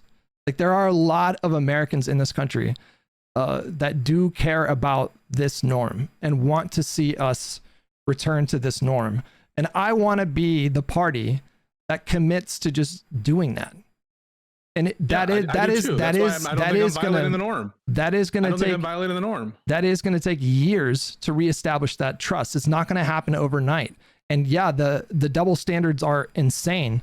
But Josiah, I brought it up in our conversation. When I look at the Trump administration now, that is not something that I want to emulate. I don't think that these political prosecutions. Well, I think that would Barack Obama have used this language? Would Bill Clinton? Would George W. Bush have used this language? I don't understand. Barack Obama was asked about prosecuting previous administration officials, and he was that guy that was saying, we're not going to. I just time to turn the page. I just view that as not responsive. The question isn't whether Obama would have said it or whether another president would have said it. The question is, would it, if true, if said, be the same thing or the same type of thing as Trump? And I think the answer to that is a no. Well, no, the question is like the question is what you guys are proposing a violation of norms that existed for decades in the post-Nixon era? I think it is. Like obviously, when you have the president saying that my administration will investigate like this specific group of people, the Trump administration. What other presidents after Nixon did anything like this? Besides Trump, didn't the Kennedys say we're gonna look into fraud and organized labor? We're gonna that's how I view it. Kennedy predates Nixon though. You're talking about Bobby Kennedy in '68. What are you talking about? I'm saying after Nixon, we established norms to insulate the Justice Department from political influence from the executive branch. That's what happened in the wake of Nixon in a slew of reforms that were passed through the Congress and at the executive level through policy. And that existed up until Trump came along. He's the first president in decades to directly, to give these kinds of directives to DOJ. The last person before him that did it was Nixon. I'm not proposing directives. I understand a directive. You say that, but you are though. So you say that, but you are. So I understand a directive to mean an order. Do you have a different understanding of what directive means? You can, well, there's a directive, but then there's also like I'm saying political influence. Like if you yourself, the president, is politically influencing, using your political power to influence DOJ to go after specific people, that, again, Trump is the only person post-Nixon who has done that. And what you're suggesting would be a continuation of this kind of new norm where now the president is publicly pressuring the DOJ to take specific actions against specific people. That would be the Democratic Party continuing. That's exactly what I'm not doing, right? So I'm not doing that. First, it's not political because it's not on the basis of politics that we're doing this. We're not doing it because they're Trump supporters. We're doing it because crimes were committed. On the norm, specifically on interference in the president, I agree that's an important norm, regardless of whether it's political or not. I want to be clear, regardless of whether it's political or not, the president's interference directly into individual charging decisions or specific investigations, I think that is a very good norm to uphold. And I don't think it's a violation of that norm either, because I construe, investigate the previous administration for crime and corruption. I construe that to be a policy directive, not one about individual prosecutions or interference, and it doesn't entail orders or directives. What I understand a directive to be is to be an order, an interference to be some sort of communication while the respective parties are in office to do a particular thing or to highly suggest to do a particular thing. I've got a question for actually both of you. Pisco, I want to start with you first, actually. Mm-hmm. Let's piggyback off Hutch's hypothetical, and let's say the Attorney General, the next Attorney General says, Mr. President, I did look into the allegations of corruption against Donald Trump, the Trump family, the Trump administration, and I don't believe in any of these instances we can secure a prosecution or a successful conviction beyond all reasonable doubt. But let's say the Deputy Attorney General, the Solicitor General disagree. So the number two and number three at the DOJ say, Mr. President, Mr. Attorney General, with all due respect, we disagree with the Attorney General on this. We do think that there are colorable cases that can be secured beyond all reasonable doubt. Would it still be corrupt to fire the Attorney General in those instances or in that instance? I think it would violate the norm I'm talking about, which is to insulate from political interference. And I think at best, maybe the president would say, listen, I'm not going to get involved in this decision and I'm not going to make personnel decisions about it. This is a decision for you guys to resolve internally on the charging decision. If you feel like you need to appoint a special counsel, you can do that. But I'm not going to weigh in on that. I think that would be the appropriate. I understand, but I guess because to me, that was the more interesting thing. Like, what if you come with a situation where the number two and number three disagree with the judgment of number one? Yeah, then the norm there isn't political. Yeah, okay. So there's two norms here, so don't get distracted, guys. And this is for the chat as well. There's the norm of political interference and political investigatory steps or charging decisions, one or the other. That's one norm, and that's never okay, right? Never okay to have a political prosecution like that. Then there's a second norm of individual interference from the president, except in certain exceptions, into charging decisions, et cetera, et cetera, et cetera. So there's two norms. So that in that situation, I think there's a tangible good argument that it's not politically motivated if he were to fire the Attorney General on the basis because you have two other opinions, right? And so there's at least a law enforcement rationale for a firing there. However, in that situation, the second norm is at play, which is the interference by directives and firing on the basis of one versus the other on a charging decision for which there is a basis to insulate from presidential. So less corrupt but still corrupt in your mind. Would that be too reductive to say? Yes. Okay. I would consider that corrupt in the norm. Okay. And then Hutch, here's my question for you. Because I want to make sure I got this right. How important is it for the next Democrat or the President Newsom or the President Hutch administration to restore public trust in DOJ? Very important. Very important. Do you expect your Attorney General to act in a way to do that? Yeah, I would want to, like, my standard, if I was a president deciding who to nominate for AG, I would want somebody that I felt full confidence would follow the letter of the law investigate the facts as they arise, and to make decisions that are free from any kind of political influence. So if that means prosecuting Cuellar in Texas and Menendez in Illinois, is that what, or Indiana, wherever state he served? Was he New York? Menendez was New Jersey. New Jersey, yeah.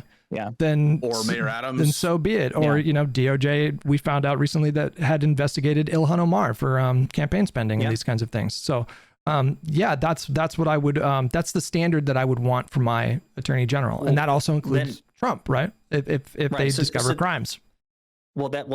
Okay. So let me ask you this. Okay. So there was reporting at the time that part of Merrick Garland's unease about investigating Trump is that it would be seen to look political and cause further distrust in the Justice Department. So here's my hypothetical.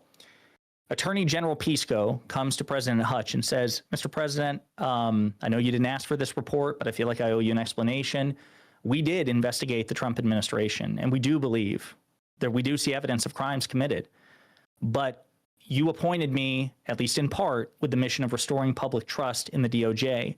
And I believe that if we prosecute Donald Trump or the Trump administration, it will further erode trust in the Justice Department, which is already fragile. So I have made the choice to not prosecute or to not proceed with prosecutions. I mean, in my view, that's corruption. So I would see a justification to fire the attorney general in that spot. But my motivation in that moment would not be because I'm pissed that Donald Trump is not going to go to prison. My motivation would be, I view that to be corrupt. I don't think that those kinds of political considerations should influence his decision. So in other words, you would tell him, no, you need to follow the facts and leave the politics to me. And if the facts say Trump committed crimes and you can prove it, you fucking prosecute him. You don't choose not to prosecute him for political considerations. Right. If it erodes the trust in the Justice Department, that's my problem, not yours. And just flip it, right? Like if your attorney general said, you know, like I found, criminal behavior with Ilhan Omar, but I'm not going to choose to press charges. It's the same logic. I view those things to be equally corrupt, just facing different directions. Oh yeah, no. Well, I think the logic of the Garland Justice Department was, and understandably so from just a realpolitik perspective, which is, I think that he was less hesitant to prosecute Democrats. As a matter of fact, Dan Abrams, who is like a News Nation legal analyst, and he was like the founder of Media, he did a breakdown of this. This has been the thing that he's been complaining about for the longest time, that the Biden Justice Department actually prosecuted more elected Democrats than elected Republicans, and did so quicker than elected Republicans. They launched investigations much more quickly into President Biden and Hunter Biden than they did Donald Trump. And the reporting was at the time that Garland was less uncomfortable about prosecuting his own people than the opposing team. Because the thought process is, you know, they're going to be just more distrustful if I go after a political opponent than if I go after somebody on my side. So, but that's why I was curious. Like, if you get into a situation where an attorney general says, yeah, we believe there's evidence of crimes committed, but pursuing those crimes, prosecuting those crimes will further erode trust in the Justice Department. You said that that's a top priority. What would you want your attorney general to do? That's why I asked. Yeah, I think I answered your question there, but yeah. I mean, I think maybe the issue here is, like, my issue with Pisco is that we just disagree about what qualifies as, you know, political pressure or corrupt kind of like political pressure. And then Jessiah, you seem to take a more kind of explicit view that they should just come out and say the thing in no uncertain terms. Maybe I'm misreading that, but that seems to be the source of the disagreement here. I think we have a disagreement about whether what we're suggesting constitutes making the individualized decisions that is in violation of the. I view it more akin to, let's go after Al Qaeda for crimes, let's go after the mafia for crimes, and you view it more as lock him up, or something approaching that. Well, you can, but I think you can get at what you're wanting, just with more generalized language that is not as, in my view, problematic. Like, you can say, I want my attorney general to crack down on government corruption at the federal level. And if you appoint Jack Smith as AG and fucking like Ryan Kinzinger or whatever as deputy AG or like FBI director, then you are sending a very clear signal to not only your base but the public that you're addressing like their concerns and anger about criminal corruption at the federal level, but you just don't get into specific language about. I understand that I can say those things, but I think I've explained why I think it's preferable to say what I'm saying, and that includes not just because I want, I think all else equal, it will have a slight benefit to the electoral chances, because I think it unchains the candidate to speak openly and frankly and like a populist about giving back to the American people, because I think it's a more likelihood that he will actually follow through and that the actions, if taken, will have democratic legitimacy. And you'll be able to say, well, look, he said he was going to do this, and the American people gave it its sign of approval. And yeah, so I understand that I could not do it or I could not suggest it. But I do think I view that kind of pressure as corrupt. I view that as corrupt. I think that is I don't know why. You don't know why? Like, I don't think these kinds of decisions should come from the president. That should just simply come from the attorney general. The president can make their preferences known in terms of like what kind of can be. No, but I know, but we totally disagree on how you seem to characterize this as like a policy decision, but it's a specific investigation, like pressure campaign to specifically investigate particular people. That's not a policy directive. That's just a directive. A policy directive is we're going to crack down on organized crime. It really is not a directive at all, because it's not an order, and a directive is an order. And you agree with that? But I'm not suggesting that the president order the attorney general do anything. Right, but you don't need to get at corruption with only explicit sort of orders. You agree it's not an order? Yes, that's what I do. Also, yes, I agree that it's not a specific order. But the reason, like the norms also dictate that the president use language to make sure that there's not even like a reasonable perception that that's what's going on. So that's why you use that language, because if the public, do you guys disagree that if the public perceives that the president has influenced the decision to investigate the Trump administration, that's going to hurt the public confidence in those investigations? I'm not sure about that. I'm not convinced. But again, the question is about reasonable perceptions. You're not sure. Well, let's pause on that for a minute. You're really not sure about that? I do want to just finish my thought real quick. So I'm not sure whether or not a potential candidate saying that we want to look into the corruption of the previous administration will cause the confidence in the Department of Justice to go down. I'm not sure about that. I'm not sure about that claim. So I did answer the question. I'm not sure about that claim, and you're going to have to provide evidence, I think, to say that like that's obviously stupid. I want to finish what I want to say now. Okay? Regardless of whether or not it causes confidence to go one way or the other, the question regarding the norm is about reasonable beliefs, and it did cause the investigations against Trump in term or post term one. The confidence or the belief in those political prosecutions went up. However, that was not a reasonable belief. And because it was not a reasonable belief, it wasn't incumbent upon the administration to refrain from it or cancel the prosecutions once they were considered by the public to be political. So it's not about whether or not public opinion will shift. The norm relates to reasonable belief. And there's no reasonable belief in that circumstance that it was political.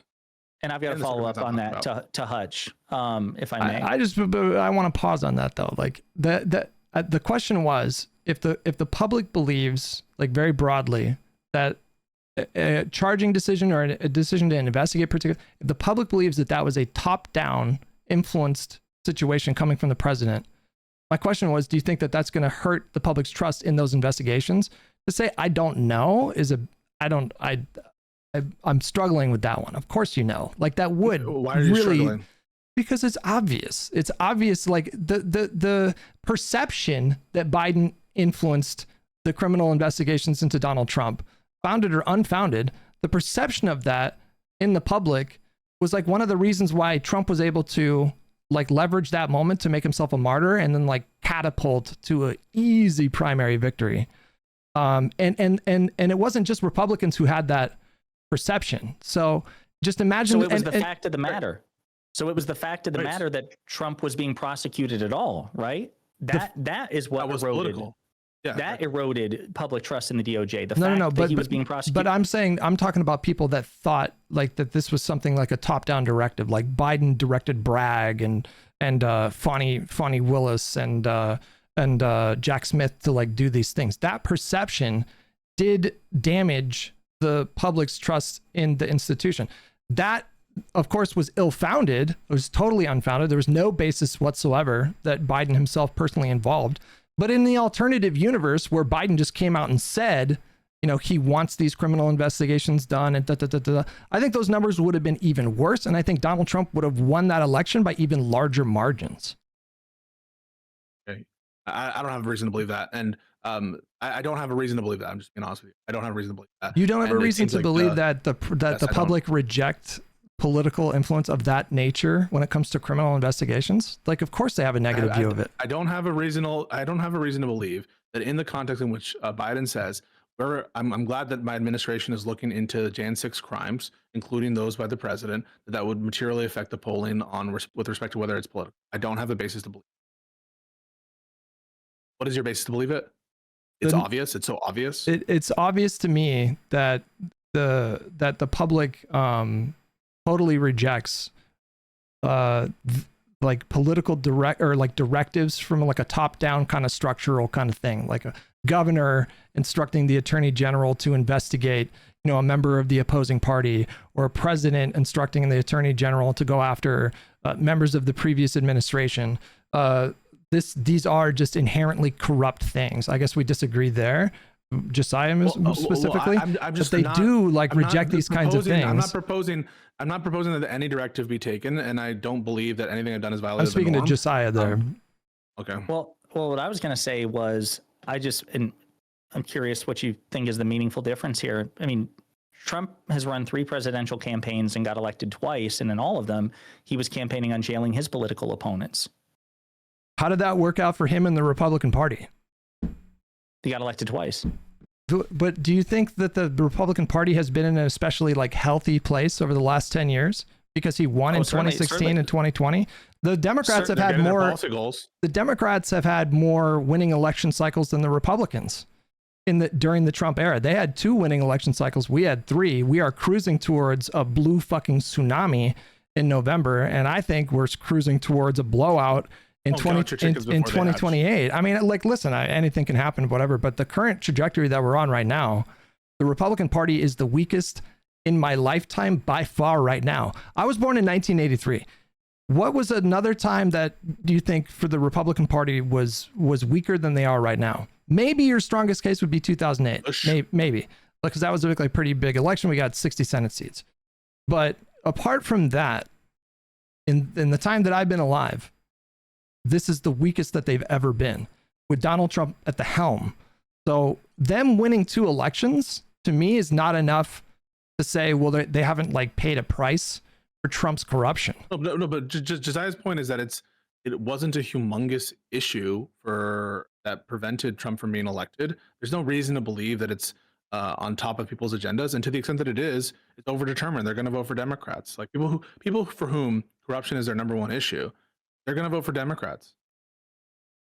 I think there was perceived corruption with Hillary Clinton, first of all, and that severely damaged her in 2016. And so that was, I think 2016, ironically, 2016 was a populist wave where a lot of American voters, I think, made dumb decisions. But the perception there was that Hillary Clinton herself was corrupt and that she was above the law by not being prosecuted by the FBI. And in 2024, like, I think that we can very accurately and succinctly describe the 2024 election as being primarily driven about economics. People just, I don't think this will affect the disposition of the election. I really don't think it will affect the outcome in a material way. To the extent that it will, again, my intuition is that it opens up the candidate to be able, frankly and honestly. And for example, Hutch, you would say if asked the question, well, I don't actually know this. If asked the question, hey, will you direct your Department of Justice to investigate the previous administration? Your answer would be no. What if they asked you straight up, do you think Trump committed crimes? Do you think that the administration has committed crimes? Do you think it was murder when they killed those Venezuelans? Do you think that they're covering up a murder of Alex Preddy, et cetera? How would you answer? I think candidate Newsom would have, I think candidate Newsom would have leeway to say, of course, I think that the administration has committed open crimes. As soon as he becomes president-elect or President Newsom, that's when you got to do the switch up and say, I'm not going to comment on DOJ matters. And that line. Follow up, right? So you're like, right. So imagine you're a candidate, and I'm not talking about a president. your candidate Newsom, you're like, I think they committed crimes, and then the follow up is, so wouldn't your administration want to investigate crimes?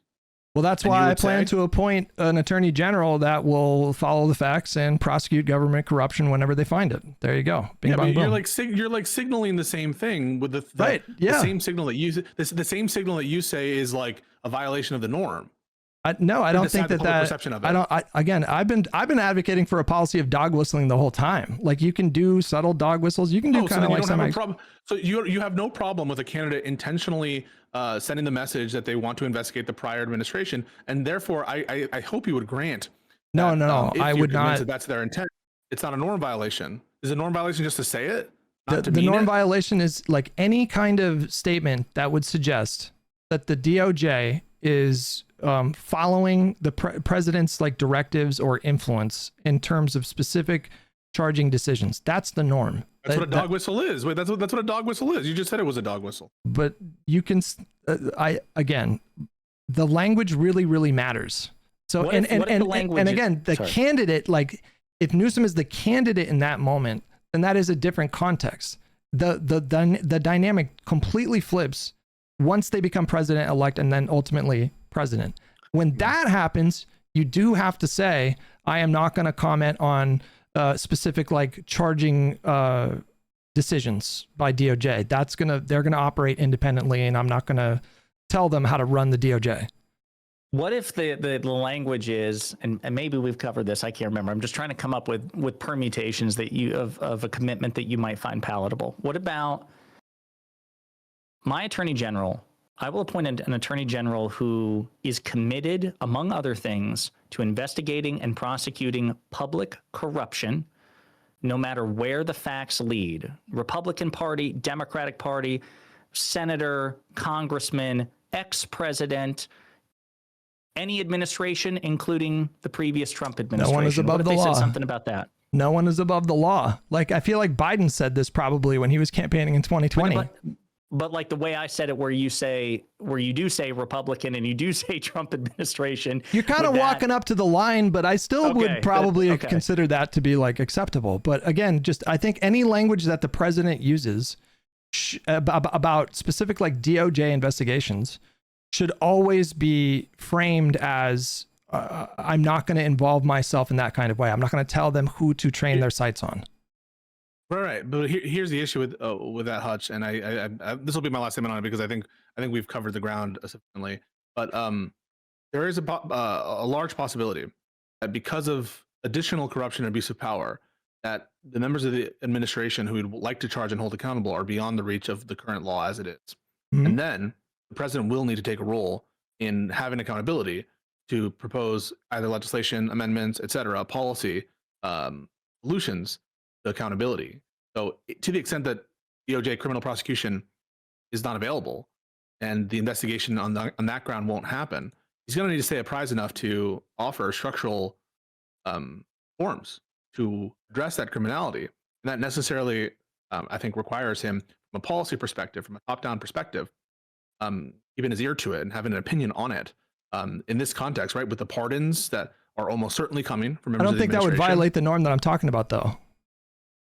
Because he would be acting well within his, like there's nothing untoward about a president proposing like legislation to, you know, I guess what are you saying, like reform, I guess hypothetically political pardons, I guess, or or propose a constitutional amendment? So for example, propose legislation to adjust qualified immunity to the extent that, you know, the Supreme Court interprets absolute immunity from a statutory perspective or something. Yeah, you can do that. Legislation to You can do that, and then the ball's in the AG's court, right? Like you can do that without instructing AG, okay, now that I've done this thing, you got to do this thing over here. That would be a violation of the norm. Propose Section 3 enforcement. I don't know what I don't know what Section 3. Implementing legislation to disqualify people on the basis of violations of Section 3, January 6th. Proposing like, for example, an amendment to this is what I don't know if this would ever work. This is what I would support. I would support an amendment that undoes all of Trump's pardons. Supporting action, for example, to make the availability of trying to criminally prosecute people who have been pardoned under color of law from the previous administration when he doesn't currently occupy the office because he's not lawfully in office because of Section 3 having not been enforced properly in the previous administration. So there's a lot of ways in which I think the president, from a policy perspective, is allowed to weigh in without violating the norm. Yeah. You've agreed with some of these things that I've said. I think one such thing is not to say, hey, I want to order investigations, because I don't think he should do that, but to say, I want to appoint someone who cares about holding the previous administration's corruption to justice. And I think that is an example of something that is not a norm violation. I think once you use that language explicitly, you lose the confidence of, I would say, probably a lot of Americans who otherwise might be on board with accountability. But as soon as you say it like that, you're going to lose probably millions of Americans, I would assume. But I would oppose that for different reasons. Okay, I would oppose that for pragmatic reasons, because there's no way he's going to have the kind of mandate to pass a constitutional amendment to do that. So I would not advocate for President Newsom pursuing something that he was going to lose. Would not be norm violations.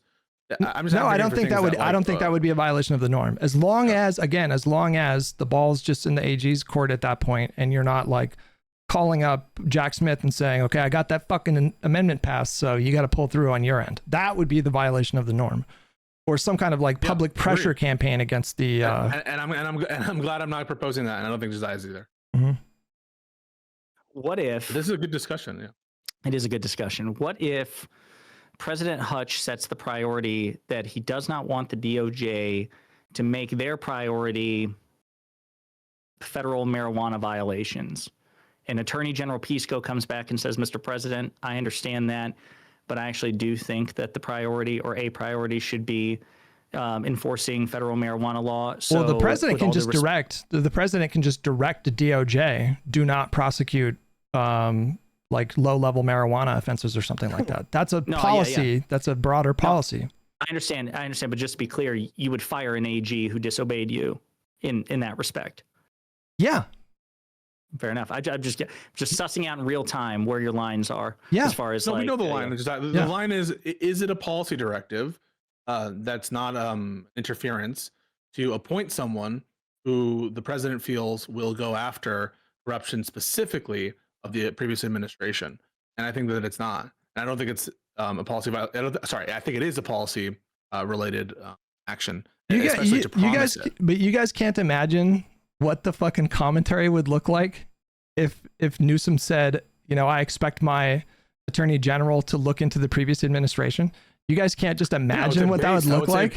Yeah, I just don't give a fuck. The level of, You don't give a fuck. The level of criminality. Yes, you guys should. So I would be like, guys, look at what Newsom is saying. Newsom is promising justice. He's promising justice. He's going to appoint someone who's good to look into the corruption. But you guys pointed out that a slight majority of people supported the criminal investigations into Donald Trump. I think each one individually had popular support, just barely. Like, I think you said it was like 50 to 55%. My recollection is correct or similar.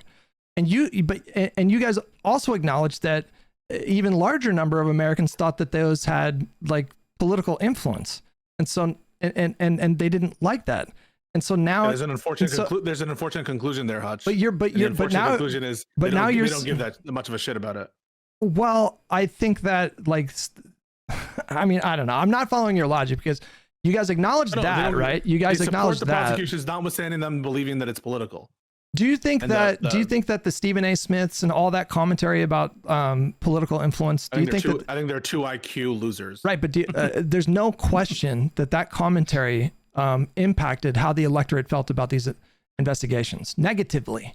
It impacted the way that they felt about those investigations.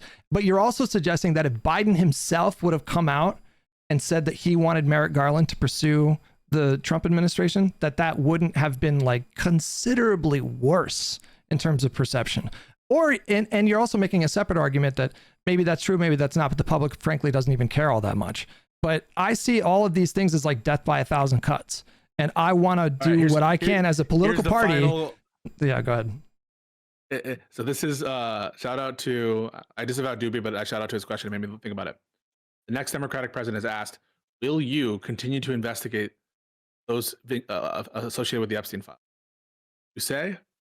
I am the president of the United States. I am not the attorney general of the Department of Justice. I have full confidence in my Justice Department that they will pursue crimes if they are discovered in the course of their investigations. But I do not investigate particular people for particular things. That is the job of the Justice Department. I think we disagree on whether that answer would be favorably by people, whether it would constitute a violation of the norm to be like, we will put an AG who will care about this kind of corruption, including the Epstein stuff, and they will give more transparency than this administration gave. You can bet on that.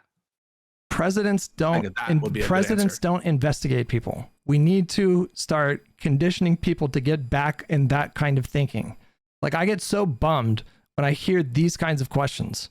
I think it's like the question themselves shows us how far we've fallen here in these hallowed United States of America.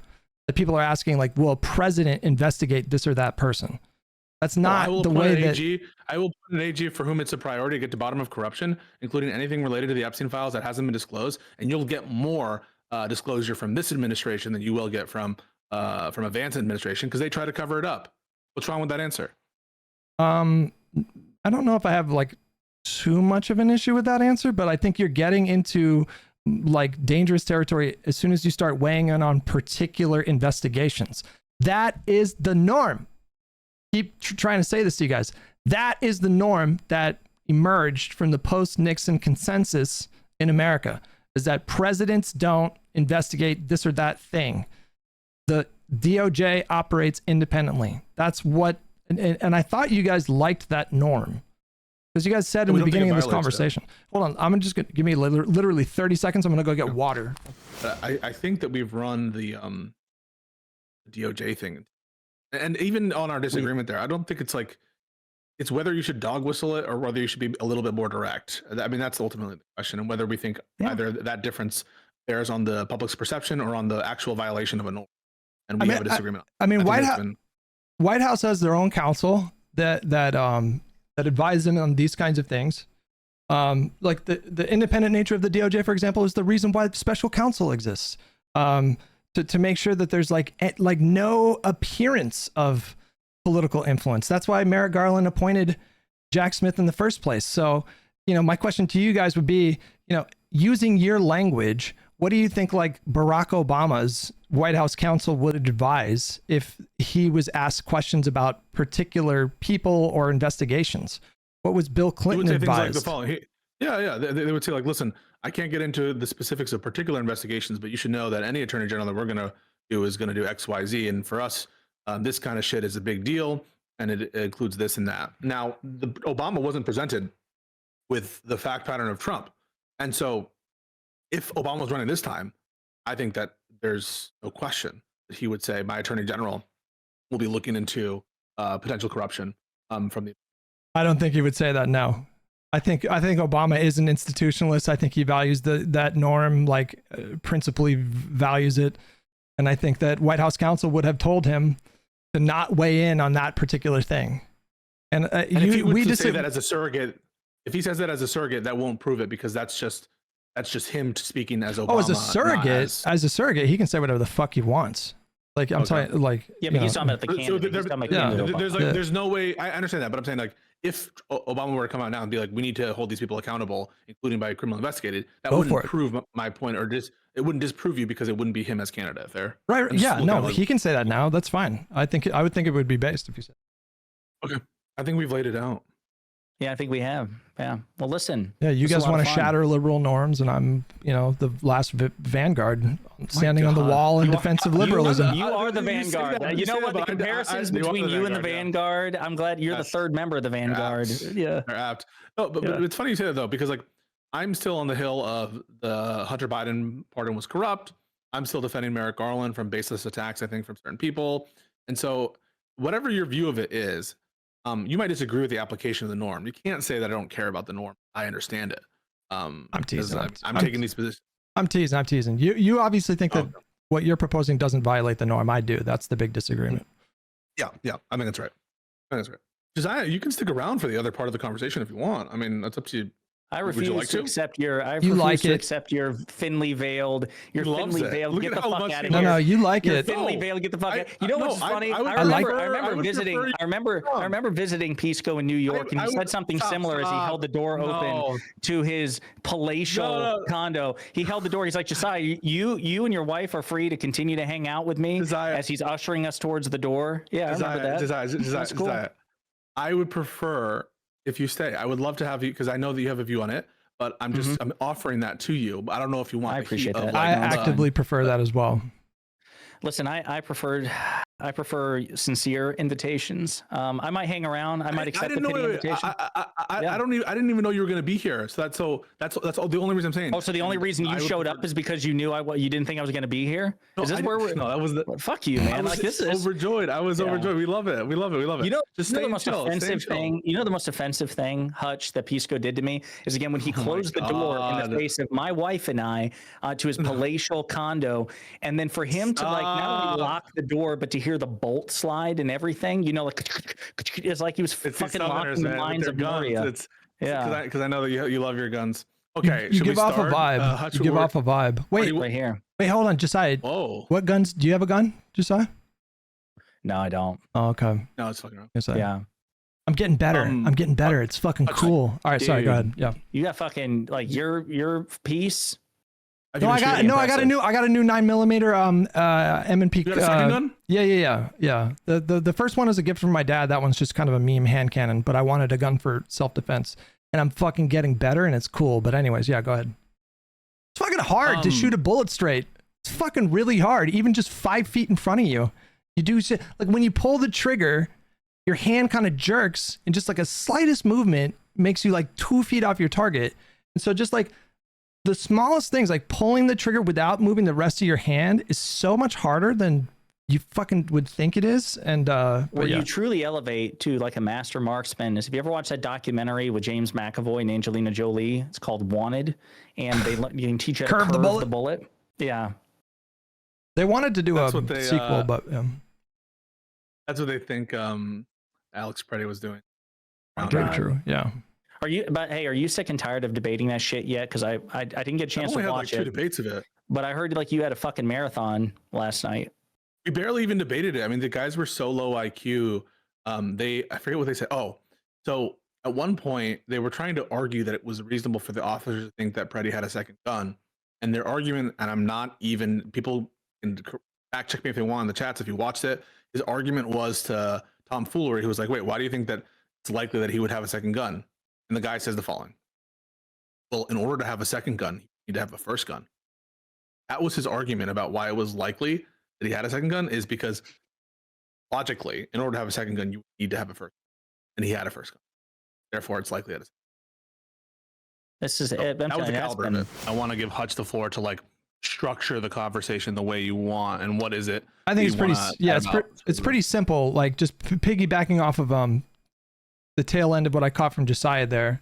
I think my red line in terms of identifying who is a true coalition partner / ally to the cause would be that the person is committed to voting for Democrats in the general election or independents that caucus with Democrats, obviously. That's my red line in the general. So if somebody is using the Hassan strat, for example, of not endorsing in a general to try to extract concessions, I view that kind of electoral strategy as, I don't know if I can say this on YouTube without getting demonetized, but it's like a unaliving pact, a self-unaliving pact, to use that kind of strategy. You can do that in the primary. You can do that in the primary. You can be fucking kind of ruthless in the primary up to, I think, reasonable standards. Like, for example, maybe don't like spread lies that Josh Shapiro covered up a fucking murder. I feel like that is like very destructive kind of primary. But you can be like pretty combative and adversarial in a primary. But this strategy that lefties have, a lot of lefties have of potentially signaling, you know what, I might help Republicans win this election if I don't get this concession. That person is not a coalition partner. They're not an ally to Hassan specifically. He was just interviewed by, I don't know, some guy. He was interviewing some guy like a couple days ago, and the guy asked him, like, are you going to tell your audience to vote for Democrats? And Hassan said, well, I have my people that I'm going to tell them to vote for. That's not a coalition partner. His only concern is transforming the Democratic Party to be more leftist, more socialisty, more kind of like moving in his direction. That is his like top of his Maslow's hierarchy of political needs. His is like transforming the Democratic Party into basically a socialist structure. He puts that above beating Republicans. I put beating Republicans above everything else. And so to that extent, I don't think me and him are on the same team. Yeah, I want to eventually get into like what it means to be on the same team and what it follows from it. But I'm just taking what I heard. I heard your test for who's a member of the coalition and who's a coalition partner. I heard it. And I want to ask you, therefore, on that test, Joe Manchin is not a coalition partner. Sorry, explain. What do you mean? Joe Manchin did not endorse Kamala Harris, refused to endorse Kamala Harris in 2024. Is that true? Then yeah, he was not a coalition partner in 2024. And why are you trying to say we need more Joe Manchins? Joe Manchin, the senator, at the time that I talk about him, was probably the most valuable Democrat that we had in the entire Senate. I can't speak to Joe Manchin's attitude in 2024.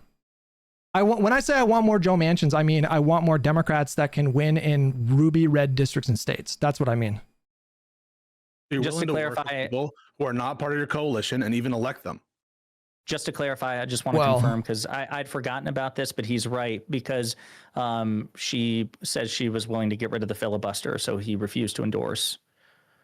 So yeah, he was not a coalition partner. And in that moment, he was not a coalition partner. If not being a coalition partner isn't enough to get you to even pine for them to participate in elections and for Democrats to vote for them and to have more types of those people in certain situations where it makes it helpful, I just don't understand then what is meant. Like, why is it important that you're part of the coalition or not if you will even think that we should have more non-coalition members as part of the Democratic Party? I guess I'm separating a coalition of like voters and a coalition like a coalition that includes both the voters and the politicians, because you guys, if it came out that Hunter Biden was caught on camera sacrificing children and sucking up their adrenochrome, we just knew that 1,000%.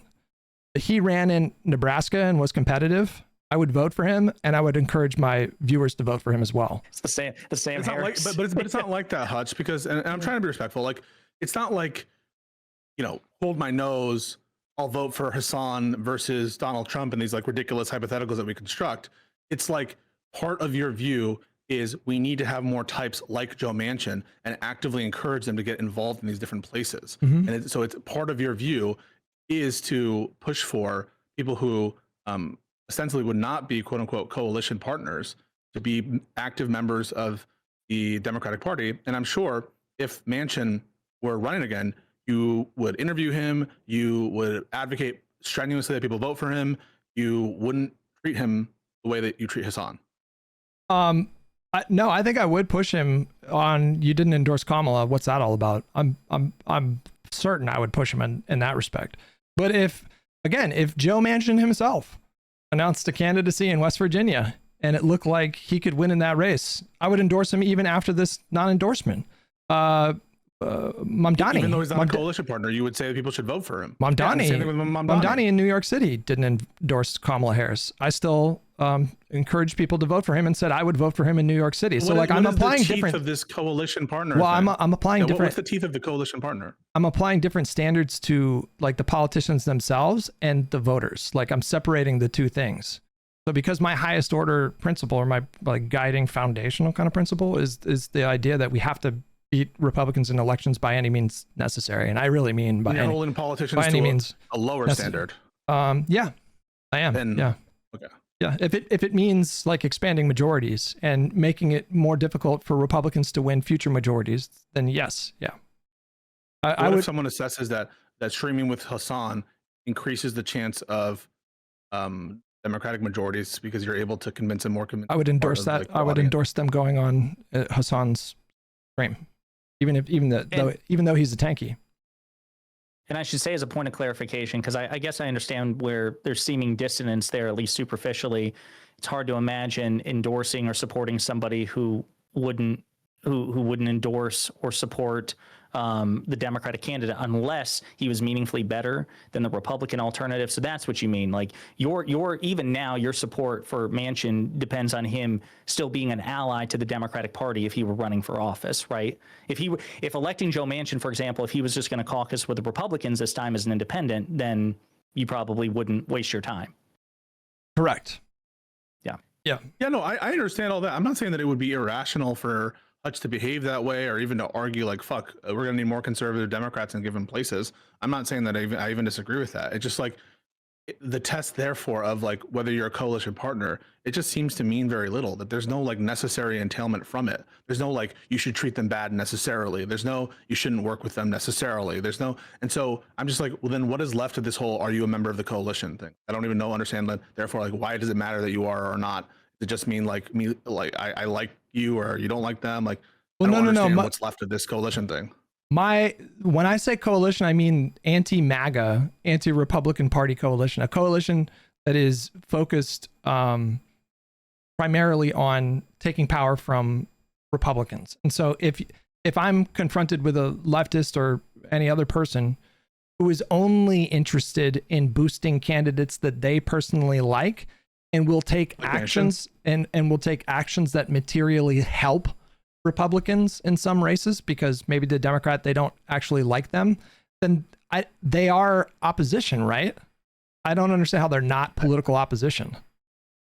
If by definition you're defining opposition to mean someone who helps Republicans refuse, if that's the definition of opposition, then they're trivially opposition. You've just defined opposition in such a way.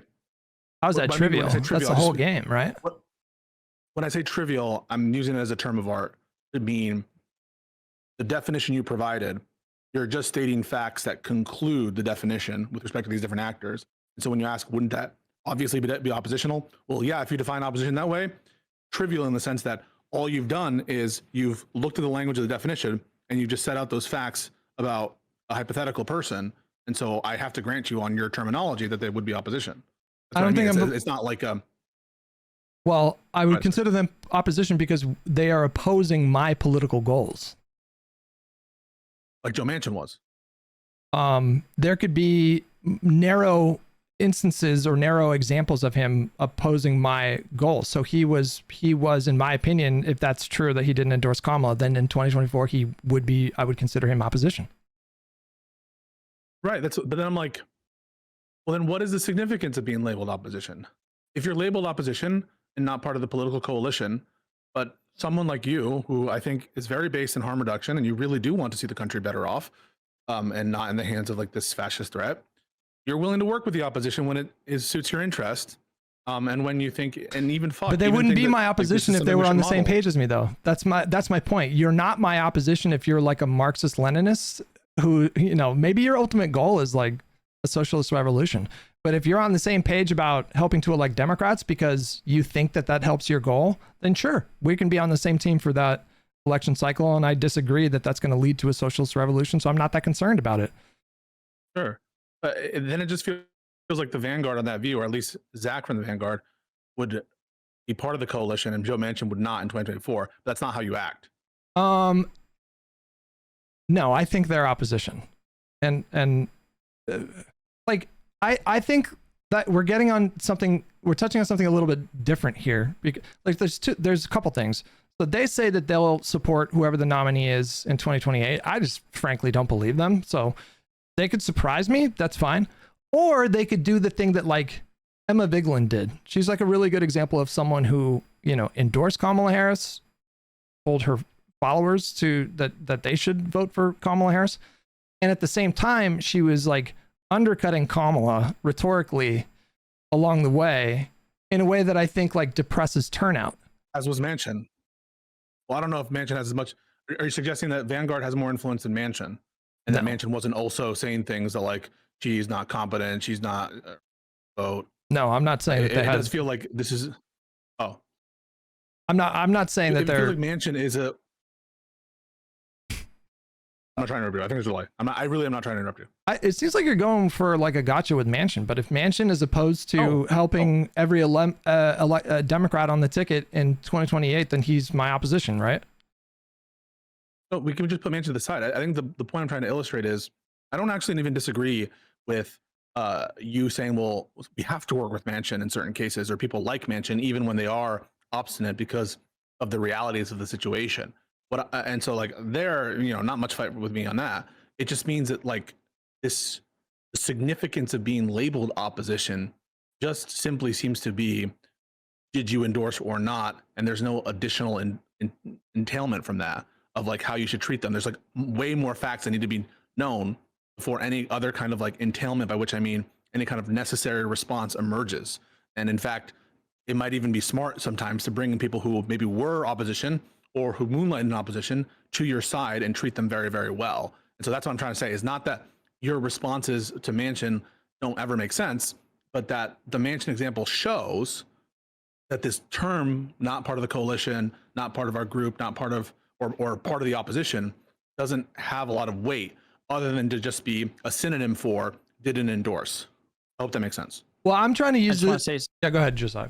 Just real quick, there's a chatter there, and he raises a good point, but I think it needs some clarity here. So he says, Manchin helps a coalition in a way a politician is supposed to by voting with Democrats. Hassan is a pundit. He did not help the way that a pundit is supposed to. And my only quibble there is the timeline that Pisco is referring to. Manchin was no longer in office. Yeah, that would be like a separate. Was he? Oh, wait, when did his term expire? Was it January 2025? Yeah.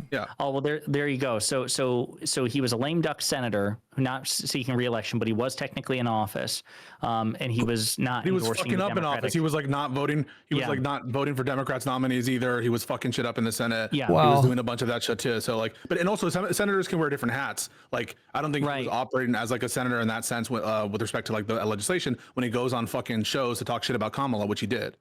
Right. And so I understand, I take the point, but I think that I disagree. I guess ultimately I think that Manchin did have an obligation to endorse Kamala Harris. I think the expectation needs to be the same. I think it's possible, because I think Pisco himself would agree with this. You would rather have a Democratic aligned Joe Manchin in West Virginia than a Republican. So there he has utility to the Democratic Party, but also as a thought leader in the anti-Trump coalition, he also had an obligation to endorse Kamala Harris and did not. One quick thing. I think, unfortunately, there's something very uncomfortable about what we're discovering now with this Manchin example, which is it is an undeniable fact that Hassan signaled more that he was going to vote for Kamala than Manchin. And if that's the only thing that we're assessing on whether you're in opposition or not, then unfortunately, just based on the empirical evidence and the tests you provided, Manchin in 2024 was more opposition than Hassan Pike.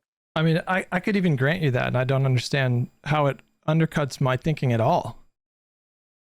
Well, I'm not saying that it necessarily does. I'm just saying it doesn't seem that there's much significance to this label opposition if it doesn't really reflect how we're going to view a person, what we're going to do with the person, and whether or not that person should be like welcomed back. There's other stuff. And so this just the opposition label, the coalition, it's a red herring. It's just being used as a synonym for did you endorse or not, but there's not any other necessary entailment or prescription that comes after that. There's other things that come beyond just like that endorsement. Like the second order thing that I would focus on is like a good faith analysis. I mean good faith by like both in the sense that I know that this person is going to do what they can to just to not like lie and deceive, but also I know that this like commentator or pundit or whoever, this is someone that I can rely on to be rigorous in their fact checking and make sure that they're taking steps on their end to be like reliable sources of information. And that's where I think people like Vanguard and unfortunately Kyle Kalinske to a lesser degree are not rigorous in the stuff that they report on their channels. They will see stuff that pops up on their. You were watching the Kyle Kalinske video and you saw that he was like amplifying like a CCP propagandist to make a point about the Democratic Party. I can't even remember what the specific point was. That to me, I think is extremely destructive because it was more like it wasn't for its factual component. It was for like the analysis. And yeah, I saw the account. I'm like, this They should probably, like, before they put some, unless they're specific, like this is a viewer thing or this is what people are saying on Twitter as like a segment or something. And again, unfortunately, the video didn't provide enough context for me to assess whether it was responsible or not. And that's one of the failures of the video, is to give a foundation for why any given instance of look at Twitter or Twitter bros, that it was irresponsible, because there can be uses of Twitter as news. Jesiah, for example, will often, as part of his segments, look to the response on Twitter. It just is a fact that it is part of the commentary, because people who are important are talking on Twitter, or maybe even not important, just have an interesting view. And so I think there's more to show that specific usage was irresponsible. But on your substantive point, I'm fine. Like, there are definitely things that would distinguish Manchin, Hassan, Vanguard, all these people, all right, in many different ways that you would have to be a fool not to think about. And I understand that, but I think that we need to get over the simplistic opposition coalition language and say, well, the reason you shouldn't hang out with Hassan, the reason you shouldn't hang out with the Vanguard isn't because they refuse to endorse, they didn't endorse strenuously enough. It's because they're liars. It's because the balance of their coverage is this. It's because there's a way higher standard for a pundit than an elected politician. And like, let's get to the meat of the basis of the prescriptions and not just do the simplistic on-off switch of coalition. Well, I feel like this has come up a lot, and maybe I'm not articulating myself well. I'm not even being insincere. Like, it's possible. My chat just introduced me to a Reddit thread where they were unpacking how I can be bad with my language sometimes or inarticulate, but I've never told you, and I've never told Jesiah, and I've never told anyone else, like, do not talk to Vanguard, do not talk to Kyle, do not talk to Crystal or Emma. I don't even care. Like, it's not even my preference that you be just like outwardly hostile towards these people all the time. My only thing that I'm asking of people is to just push back in the particularly egregious cases and highlight the absurd claims that are thrown around very flippantly in those circles. Like, the claim that Josh Shapiro covered up a murder is absurd. I think it's ridiculous. And it just, it's what the problem, I will talk to him about it. But the problem with that, Pisco, is that took me about fucking 2 minutes, 2 to 4 minutes of Google searching to get information about, like, and all you need to know about why that's absurd is, like, who is the one that gets to decide if a death is reclassified from a self-unaliving to a homicide? It's not the governor. It's like the coroner or whatever. It's like one of the local officials. AG. He was AG at the time. No, but the AG doesn't have the power to. The AG does not have the power to change those. I'm just correcting on the fact that it was when he was AG is when they're alleging the malfeasance. But did I say governor? There. Yeah, I didn't mean that. Yeah. No worries. I just want to make sure people I think that you knew that. That's why I'm not correcting you to be an asshole. I meant he was AG at the time. I misspoke. Yeah, but like, correct. That example is so bad. It implies a level of recklessness that, like, I think if you do what we do for a living, you should have some fucking pride in your work. Okay? Like, I think you have a responsibility to your audience who look to you as a reliable source of information to do everything in your power to make sure that the things that you're saying are accurate. And everyone's going to make mistakes. Everyone is going to get the facts wrong on this or that thing. I'm not demanding perfection. I am demanding, as a reasonable standard, that you do a cursory fucking Google search. When you hear a claim like Josh Shapiro covered up a murder, you fucking just Google it, bro. So, I agree. I agree with that. But I want to push back on Timothy Douglas in the chat. He says, Pisco, I will talk to them later. One of the reasons why I said I wanted to talk to them later is because I recall briefly looking into it in a cursory way during the conversations about VP, but I wasn't prepared in the moment to even know the name of the girl who was stabbed so many times and the facts of it. And one of the things that I don't want to do in any given situation is initiate a pushback when I'm not confident that I will be able to do so effectively. And so one of the reasons why I said we can talk about that later is because I was fairly convinced that I'm actually quite convinced that it's not the case. And I remember doing a cursory look, but in the moment, I wasn't confident at my ability to recite them. And there's nothing wrong. You guys took it, and I think Timothy Douglas took it as like, oh, he's running away from disagreement in that moment. What I wanted to do was me do my due diligence and not to initiate a conversation where they could potentially run laps around me and I would fail in my duty. So what I did was, I think responsible, I don't think people should have an issue with it, is to say, hey, like, let's focus on this other part. We can talk about that later. And when I go and talk to them about it, I will sound way smarter and I will be able to be more convincing to them and their audience than in that moment if I just did it off the cuff and like, wait a second, this isn't even true. And doing this on the fly, which can be very difficult sometimes and make you look bad. And so, but everyone was shouting at me like, how could you just let that stand? How could you just let that stand? Like, isn't that fucked up? For like, why is it wrong for me to like say, hey, we can talk about that later, especially when I'm thinking like, oh shit, what was the murder called? When was it? I don't have the timeline. Like, in order to do that and to do it effectively, you need to actually be prepared. So I think that's reasonable. I mean, Josiah, you've been quiet for a little bit. I'm wondering if you have some thoughts here. Well, I just saw a new Piers Morgan panel with Ethan Klein on it. That's the first time. Benny Johnson talking about Don Lemon. That's going to be Glenn Beck, Benny Johnson, Ethan Klein talking about Don Lemon, the Epstein files, and some what. That's going to be interesting. I mean, look, I guess I just don't have a particular dog in this. I didn't see Pisco's conversation with the Vanguard.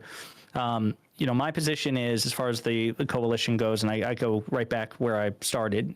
If you have a stated preference for the Democratic Party over the Republican Party, I consider you in my coalition, particularly if that manifests in a call to action to vote.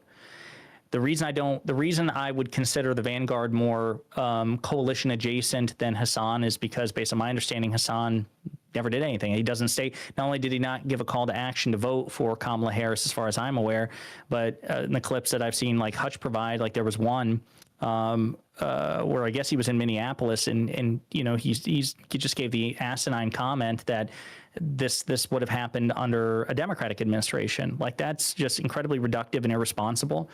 I don't think the Vanguard would say something like that. If they did, they would be objectively wrong. I know that Kyle, I use Kyle as the example, while Hutch had us deafened, Kyle dropped the ball in 2016. He dropped the ball in 2020. He picked the ball back up in 2023, right before Gaza, then dropped it again.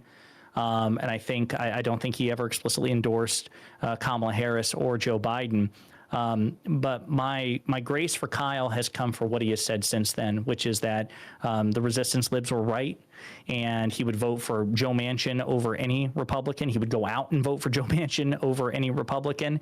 And so I'm willing to show him some grace there. Now, if Kyle Kalinske drops the ball again in 2028 and just says, you know what, both sides are the same, or I'm not endorsing or supporting, then that's the end of our bridge. I could still be friendly to him, and that's fine. You know, that'd be the end of our political coalition. And I have, I just want to say, like, I think that Josiah's summary there is fine. I totally agree that for me, the more relevant thing is like now, that's why I treat Richard Hanania differently than I treat someone like Rob Noor, who I treat very differently.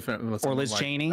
Or Liz Cheney. Yeah, exactly. Yeah. So Adam Kinzinger. There's scales here, but I have no problem on specific issues like contradicting or calling out Kyle. Unfortunately, sometimes when I want to do that, it might be something that some libs don't like. So, for example, I just saw him today on the Epstein files make all sorts of, in my opinion, what I feel are wild extrapolations in terms of the certainty of knowledge. Even though he gives this kind of statement, we don't know that all these specific allegations are true about Trump on some things, he, without any qualification or equivocation, says that we know for sure that Trump is a rapist with respect to children. He knows. Or that Alex Preddy was the victim of a targeted assassination. You know. Oh yeah, he says that too. Yeah, I think that, and he doesn't caveat the way he should. I don't think that's responsible. I don't think that's right. But and I would talk to him about that stuff. The thing is, like, I understand that, and I understand that there are good criticisms that can be made of him, of me, of Crystal, of all these, of Josiah, all that stuff.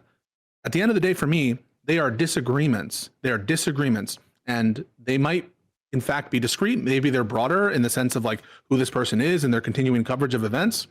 But what I'm interested in is like, what is the so what? You know, English teachers ask, so what? So what to your essay? What is like the call to action? What is the thing that I'm not doing that I ought do? And where's the best example of that so that I can understand why so many people seem to raise this, like, you're bootlicking for tankies, come into tanky yourself, these people are not part of the coalition. Where is the thing that I'm not doing or that I am doing where I either should do it or should refrain from doing? My answer to that question is to be more confrontational.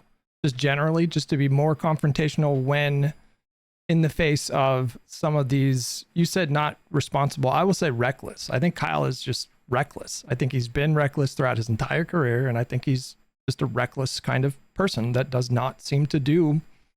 I mean, I feel like he was different because I'm told that he used to put sources in the description of his videos, and now that just doesn't happen anymore. And so I'm told, I didn't follow his career closely, but I'm told that he used to be better in that respect. But and in the particular case with Vanguard and the Shapiro thing, I think that's reasonable if you're not feed in on the facts. Like, that happens all the time when you have conversations with like insane conspiracy theory people like Rob Noor, for example. Like, he can go on a fucking 30-minute rant about like really hyper niche political stories. But I'm more familiar with those facts usually. And I saw a comment from Timothy Douglas again in the chat, was like, well, you wouldn't do that for MAGA. Usually because I spend more time covering MAGA, I like know about the Burisma stuff. I know about it, the different allegations about Alvin Bragg and this and that. And so I'm able to like almost magically in front of the audience's eyes, I have the capability because I'm just more well-read, but it actually does take a lot of facts to contradict some of the conspiracies. And on the left, I just spend less time on that than I do on the right. And then maybe that's what I should do more, is spend more time on conspiracy on the left, but I just don't know in virtue of what should I. Like, I feel like I should spend most of my time on the MAGA stuff because that's like my primary enemy.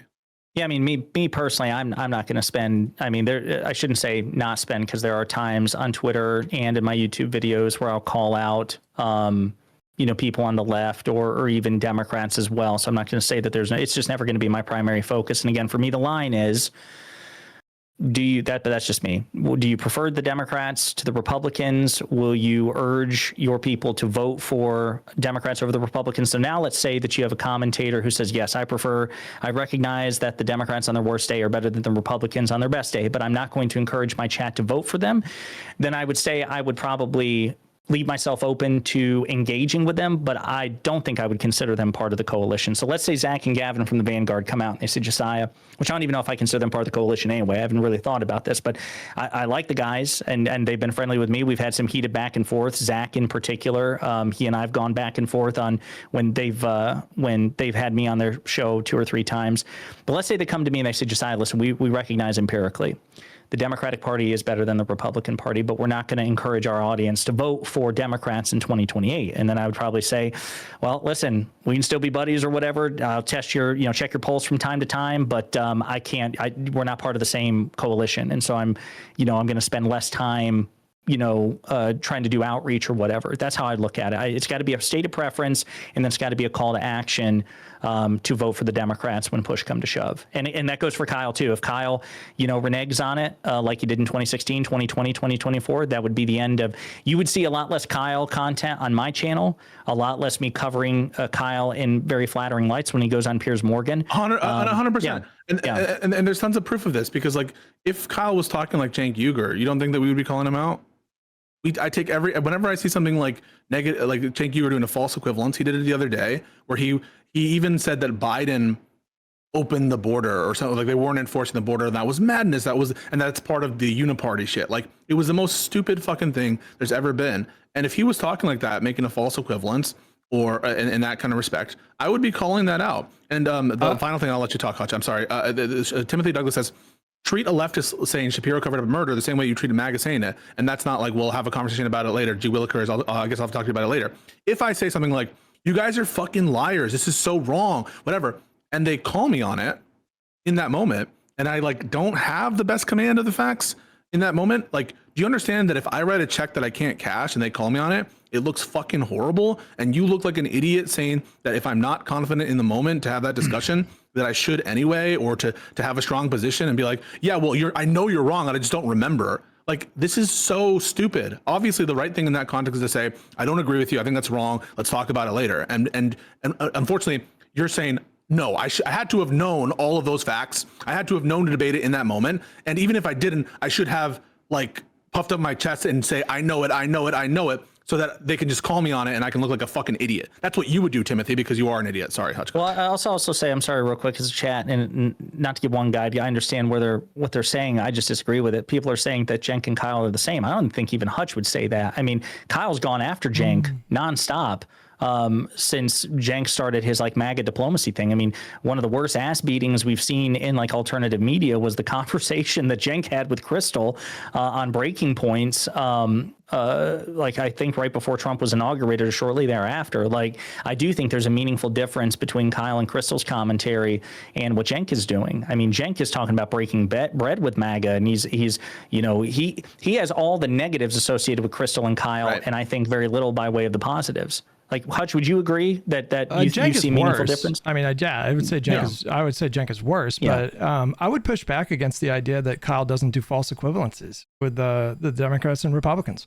I just watched a video just like a week and a half ago where he in no uncertain terms basically described the Democratic Party, while they're the minority, by the way, as Republican light. I mean, you can call that colorful language or hyperbole if you want, but I find that to be extremely destructive. And I know I brought it up in our conversation, Pisco, but I'll bring it up again here with Jessiah because I don't know if he saw that. It was a couple weeks ago. I just pulled up, I'll check in with Kyle's videos like once every couple weeks on stream. So I just pulled up the first video that I saw where he was talking about the Democratic Party. And in that video, he made a claim, speaking of the recklessness that we were talking about before, that Gavin Newsom vetoed a single payer bill in California. That might not seem to be like a big deal on the surface, but I think there's more to that kind of rhetoric than meets the eye. Because I think Kyle is in that moment, he is basically telling his audience that Gavin Newsom committed a cardinal sin. When you look at the priorities of Kyle Kulinski's political wing of the last like 10, 15 years, it's been Medicare for all, single payer healthcare. That's been like the number one goal for their movement. And so to say that a bill to give everyone in California single payer healthcare landed on Biden's desk and he vetoed it, I think he's actually communicating something deeper with that. And I think he is signaling that like he would not vote for Newsom in 2028. And I think he is, you guys surely would agree that Newsom, as it stands now, has a pretty decent chance of winning the nomination, right? So I think it's really bad for someone with a audience size that large to be telling people information like that is just simply not true. I don't understand that, Hutch, because on the one hand, I'll ask him that. By the way, if he answers yes to that, people, half the audience, as they did with the Vanguard, when I asked them the very same thing, they will say, I don't believe him. Do you believe him? Do you believe him? And like, so they can't win in that respect. Because they'll just say, well, come on, he just says that as a self-serving statement, and you have to look at the balance of the coverage. He's doing material harm, whatever you want to say about that. But I will ask him the question, and the next time I talk to him. But number two, with respect to the other statements that Kyle has made, where he has said, I would like walk through nails to vote for Joe Manchin at this point.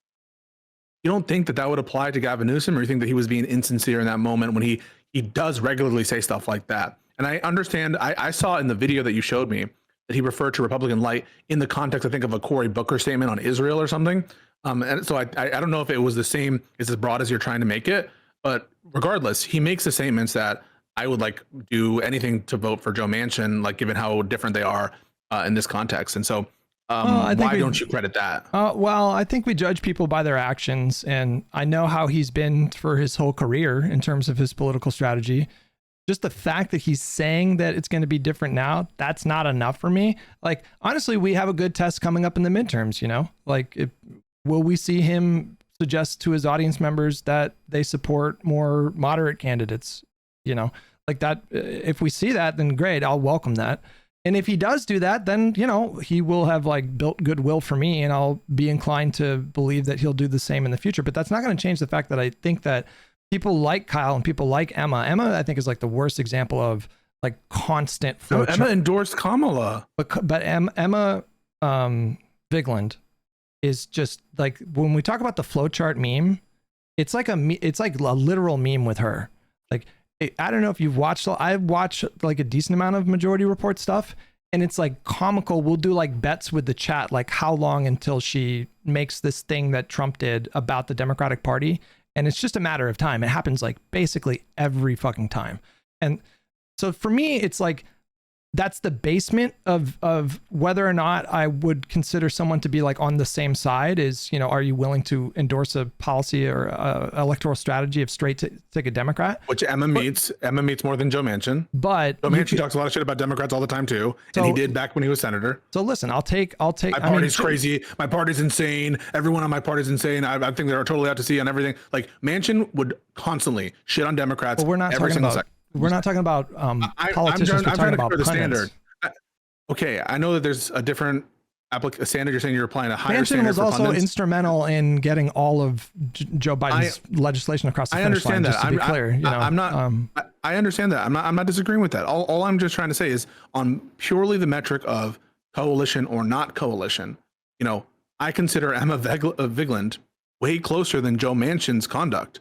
And that's including, I understand that Joe Manchin was essential for Biden's policies in a way that Emma Vigeland was not. But on the specific question of political alignment and the standards that you put forth, I don't even think it's close. It's like the Soviet Union and the United States in World War II. I view it that way, you know, where it's like after the election, we're in a kind of a Cold War situation with people like Emma Vigeland. But I'll take the help. I'll take the help during elections. But I think it's extremely destructive. Here, I want to let you speak, Josiah, but I just want to give you like an assessment of like, here's where I view people like Emma, Kyle, Hassan, and Vanguard.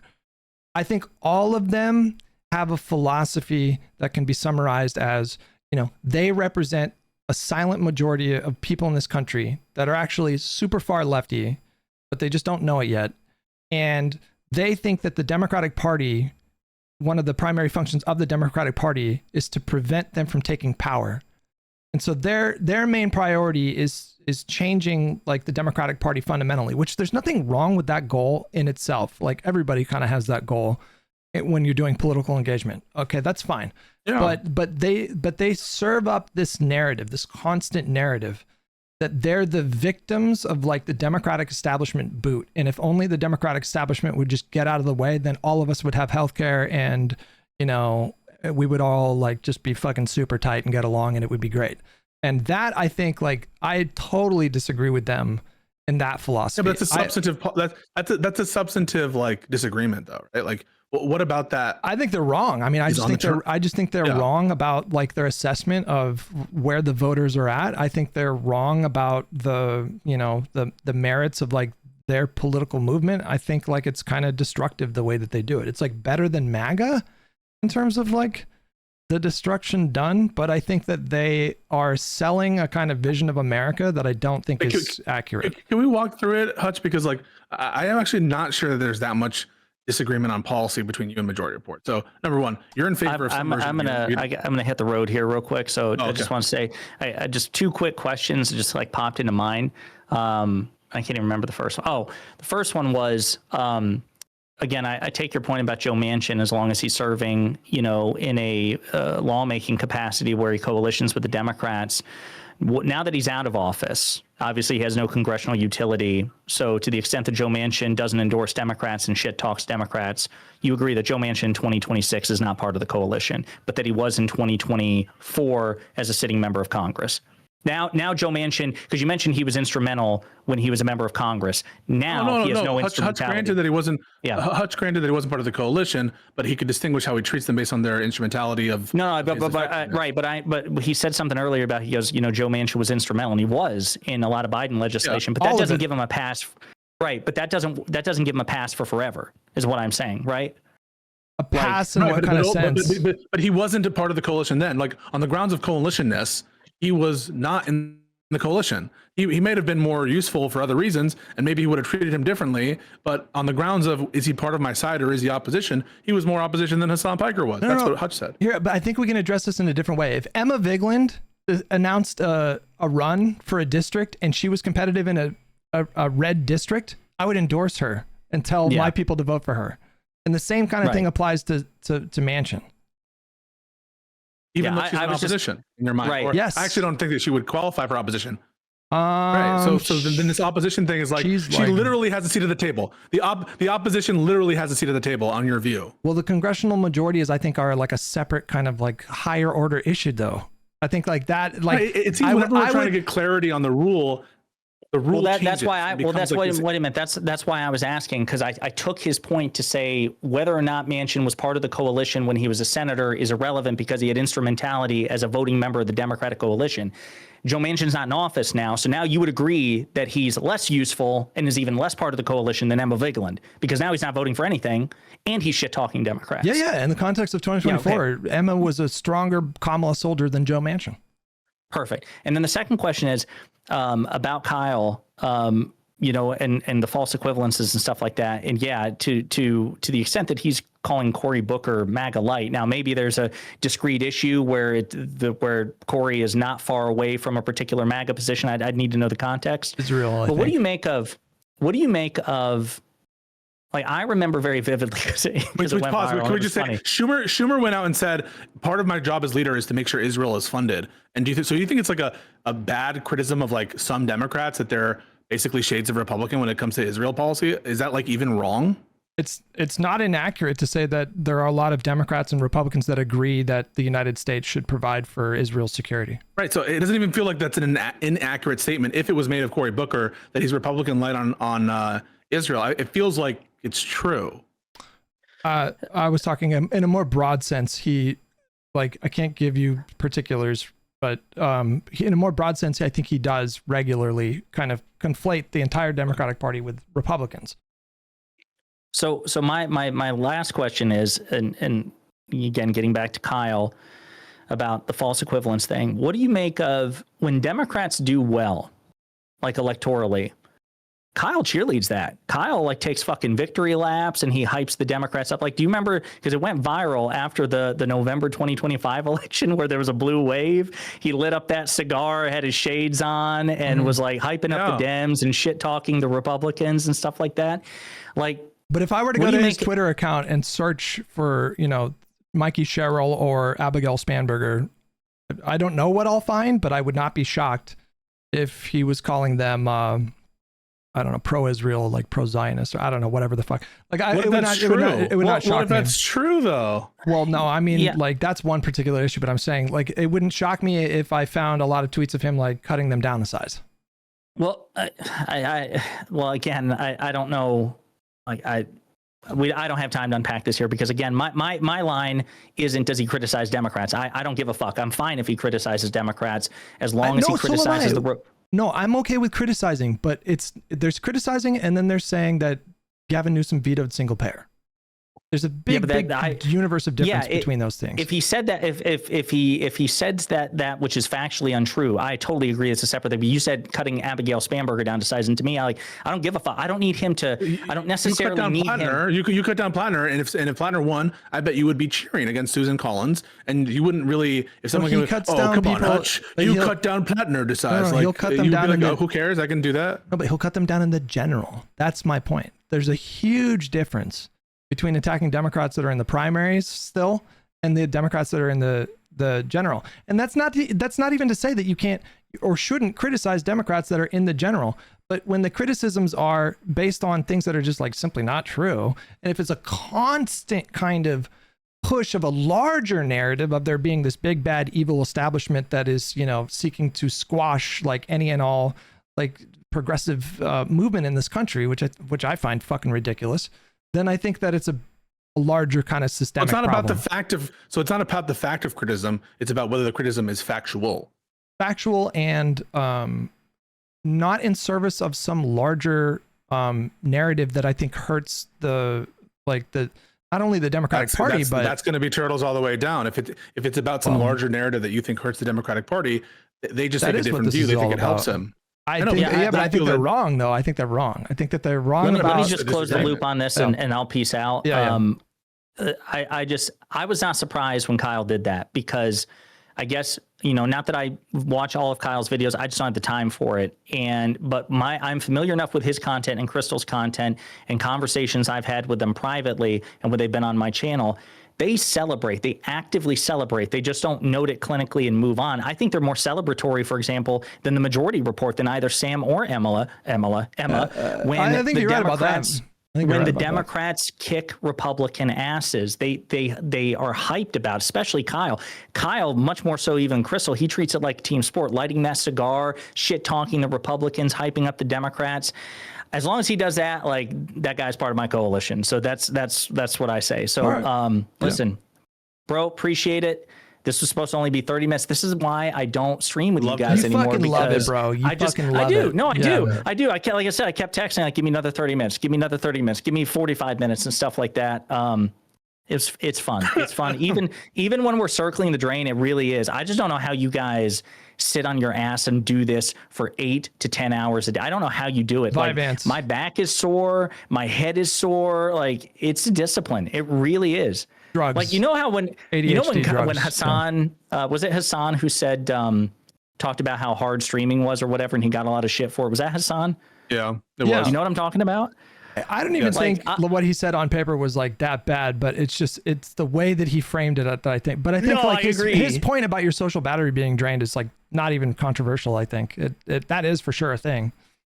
Yeah, I genuinely don't know. Like, the way my channel works, like when I do like recording stuff, like it's very rarely even like, 3 in a row. Like, it's usually one and then I'm doing research on another one. So there are like breaks and shit in between. I genuinely, I could not do it. You guys are super. You gotta love it. So you gotta love it. Yeah. Love of the game. Listen, it was really good talking to you. Yeah, I had really. I'm glad you came by. This is great. I think we should do it more often. I would love that, but that's the problem. With like only liberals and then we can have guests and stuff every week and. but we should get a convoy back too and start like a live and learn knockoff, a live and learn cover band. So you do live, learn, love, or whatever that one was. Live, laugh, love. Remember, we did that. Live, laugh, love, because we need laughter. All right, no, listen, guys, it was fun. I'll talk to you later. Bye. Take it easy, buddy. Thank you. Later, brother. I was going down a place, Hutch, but I'll give you. I've been talking a lot. No, go ahead. Go ahead. I already lost. I think that you're actually. I think you're closer to Emma than I think you. I think that your issues with them are with respect to their emphasis, with respect to their the slant of their reporting, with some of their like views from like or almost like bird's eye view about how the structure of power works, and certainly within the Democratic Party. But if you were to go policy by policy, like I think you would be more aligned with majority report than you are with like a lot of centrist Democrats. I think that you would be in favor of universal. I'm sure there would be policy disagreements because they really like rent control, for example. And my understanding is that basically every economist, left wing and right wing, thinks that rent control is bad. And so I think I think they're more closed off to market solutions. I think both of them are probably anti-capitalist, probably Emily more than Sam. I think she is like anti-capitalist. I think she does envision a more kind of socialistic structure, but I'll give you a good example of like where I really depart from Emma, like where there's like a wide cavern between us, which I watched their coverage on election night in November. I watched. Is it sad? I mean, I thought Emma cried. Was like very upset. She didn't cry, but like, so when I was covering the election, I was telling my chat going into it, I'm not going to be satisfied unless this is a really dominant victory. And then what ended up happening was that it was even more dominant than I thought it was going to be. Like the margins were. Oh, are you talking about 2025 or 2024? 2025. Just this last November. I'm so sorry. Yeah. Maybe I didn't specify the year, but that's my fault. So the vibes on my stream, bro, we were dancing. We were like, holy fucking shit. Like the Republicans are fucked. Like we were euphoric. The vibes were immaculate. And then I tuned over to the majority reports coverage. And that was like straight up depressing. Because what was happening was there were early reports coming in that Mikey Sherrill and Spanberger's margins were exceeding expectations. And she was legitimately pissed off that people were talking about that. Really? And she was, yes. And she was undercutting the idea that their victories were notable. Like they were watching the news and the news was reporting on what was happening. And so there was this narrative kind of emerging that Mamdani was maybe underperforming a little bit relative to expectations. Obviously what he did was crazy impressive. And I've really liked what I've seen from him so far as governor or mayor. But and the other part was that Spanberger and Cheryl were looking like they were, especially I think Cheryl in New Jersey. I think she especially really overperformed because I think that race was projected to be a little bit closer. And that was very impressive. Yeah. And so when they were watching the news coverage of it live on their stream, and she was saying stuff like, the newscaster would say that it sure looks like they're overperforming, and then she would say stuff like, no, they're not. Like she was so invested in that moment in minimizing the wins of the so-called moderates and trying to inflate the win of the progressive. So that to me is like the big difference between me and her, is because I think she's invested in the Democratic Party in a way that is like exclusively focused on reshaping the party into a more progressive like structure. I think that is like her number one priority. Or here's my commitment to you. Yeah. I will watch that election coverage and I'll examine it and I'll do a vibe analysis. And I will be honest about it. I will see if the vibes are off, because I think that there's a point to be made there. If you're kind of poo-pooing Democratic victories, places you don't want, it could be a little bit of a vibe terrorist action. I don't know, even if that's true, what do I make of that? Like what do I make of that? The narrative, the establishment, the big bad establishment, they serve capital and they want to prevent progress. That's their narrative. Oh, but I grant that that's their narrative then. Yeah. And so anytime establishment candidates come, or quote unquote establishment candidate, I mean, it's a very nebulous term, but come along, she will kind of nip at their heels. That to me is like where there's a big disconnect between me and her, because I think, obviously money has an influence in politics, and obviously big donors generally don't prefer like more leftist type candidates. So it's not that there's no merit to that, but I think that the reason why the progressive movement hasn't caught more steam in this country is because of their own failings, largely because of their own failings, their own sort of misperception about where the public is at. And they blame the establishment for their electoral mediocrity in the recent years. Yeah, I've heard you say this before, and I'm not saying that there isn't an element of like the onus is on the candidate to appeal. I don't understand how you reconcile that with your position for people who want to focus on the failures of Kamala, so their particular failure. But like where, the response to you, and I actually find this sometimes often slimy when you're like, was it a mistake not to vote for endorse Kamala? Was it a mistake for this? Or like, I actually find it very annoying when they won't answer that question and they try to deflect. So I'm with you there. But why, if that's your view on the failures of the progressive movement, or is there a double standard? I'll just ask you, why do you treat it differently? If someone says, they didn't treat us fairly, we had all these disadvantages.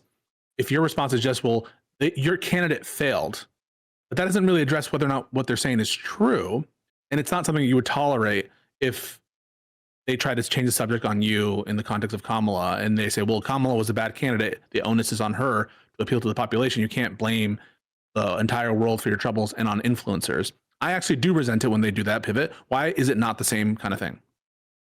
I actually think that this is like a make-believe thing that's just simply not true, because when Hillary Clinton lost, for example, there was endless intra-party commentary / debate about all the granular reasons for her loss, including her campaign failures. Chief among them being ignoring the Rust Belt states. That was like the big one that people were talking about at the time. When Kamala Harris lost, there was nonstop discussions within liberal spaces about all the ways that she could have run a better campaign. And there's like a few top line issues that we've talked about a lot. We don't need to get into those. So I actually see like robust post-mortem analyses of prominent liberal, of elections for like prominent liberal candidates that fail. And I do see a willingness to dive into the crosstabs and really try to unpack like all the ways that the campaign could have connected with voters a little bit better. And you just don't see that with progressives, like basically ever. Can you think of a single high profile progressive loss where that happened with progressives. Like there was an intra-progressive kind of conversation about how could we have met the voters more, or how could we have connected with them more? You never hear that. All you hear is AIPAC, donors, establishment, rigged. And it sounds a lot like MAGA to me. And I think that people like Emma and that whole space, like they constantly play into that. So I just philosophically, like really profoundly disagree with them, just prescriptively about like what are the problems. And so that motivates like a lot of my thinking about viewing them as like allies or not. Like I think if you're only interested in helping to elect progressives, I don't think you're really an ally. Like I think you should be willing to tell your audience, obviously, you know, Joe Manchin, if you live in West Virginia, obviously you should vote for it. I think they're unwilling to do that for the most part, to like fully commit. Well, I'm not sure how many opportunities have arisen, except in the primary context, for them to discuss the shortcomings of their candidate, because their candidate hasn't been selected in the last 3 cycles. You know, you had Clinton wasn't the preferred candidate, Biden wasn't the preferred candidate, probably wasn't your preferred candidate either. I think wasn't my preferred candidate. No, but what did they say about like Bernie's loss in both of those elections? The primary. What I'm trying to say is there is a willingness on behalf of the left to look at the crosstabs when it comes to the general election.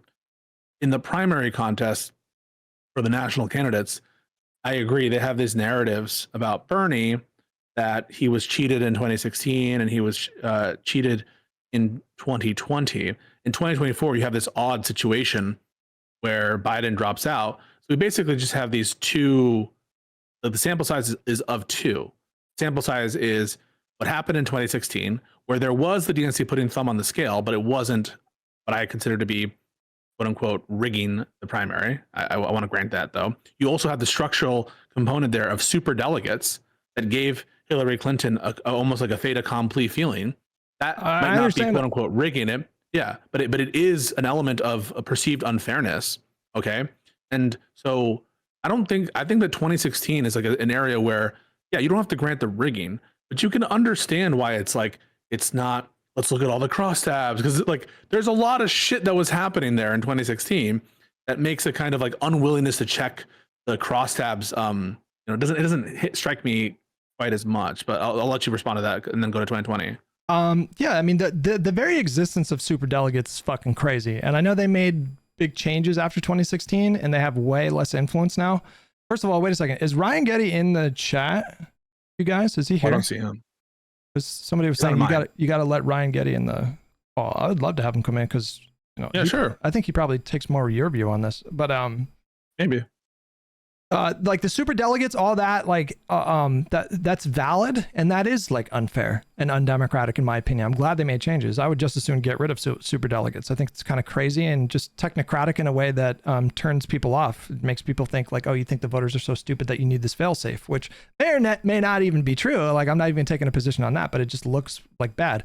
And then obviously there were other issues in 2016 as well. Obviously the DNC had a preference for Hillary, but the nuance there, Pisco, my brother, who I love, by the way. My enemy. Did you see the title of my stream? No, I did not. The nuance there is that the emails that were hacked by Russia and then laundered to WikiLeaks, who then were parroted by Donald Trump like over 100 times when he was stumping in the final like 30 days of that election. Yeah. Were all dated from April and beyond. And at that point, the media was very invested in playing up a horse race kind of narrative because it drove ratings. But at that point, every credible pollster understood full well that Bernie had no path to victory. And so I think in the general, in the primary against Hillary, because he decided he decided he was going to stay in till the convention. I think he dropped out shortly before the convention, but his thinking was he was going to do that to pressure her to move on policy, which she did. I'm just going to grant you. We don't need to go into this. Like, okay, all right, I grant you. Sure. Hillary Clinton was the favorite of the voting Democratic, and it wasn't because of the electorate. DNC. She did not win because of the DNC. That's not why she won. I think sometimes it's hard to disentangle. Like, is the effect of inevitability causing people because they want to vote for someone who is more well known or someone who they perceive to be a winner? Is that playing on it, but like I feel like that is just baked into every election that it's very hard to disentangle. And so I'm not going to count that. I'm not saying that but shows Bernie, that they're Bernie, correct. I'm saying it. But Bernie had Bernie struggled with black voters a lot in 2016 and in 2020. And you cannot win a Democratic primary without the support of black voters or where the support that he had. He also struggled with older voters. That's a really important block because they vote in larger numbers than the younger people. Those two things are the most crucial points of analysis when it comes to his losses in both 2016 and 2020. And you never heard any of these like progressive populist left-wing social media pundits ever address that. Like it never came up. It was only the DNC rat fucked Bernie in 2016 and then Amy and Pete rat fucked Bernie in 2020. They never talked about like the so concrete reasons why he actually lost. I hear you. Yeah. I hear, and I think that that's a failing. And I do find it annoying that there's there's constant like victim attitude among certain people on the left. I totally agree with that.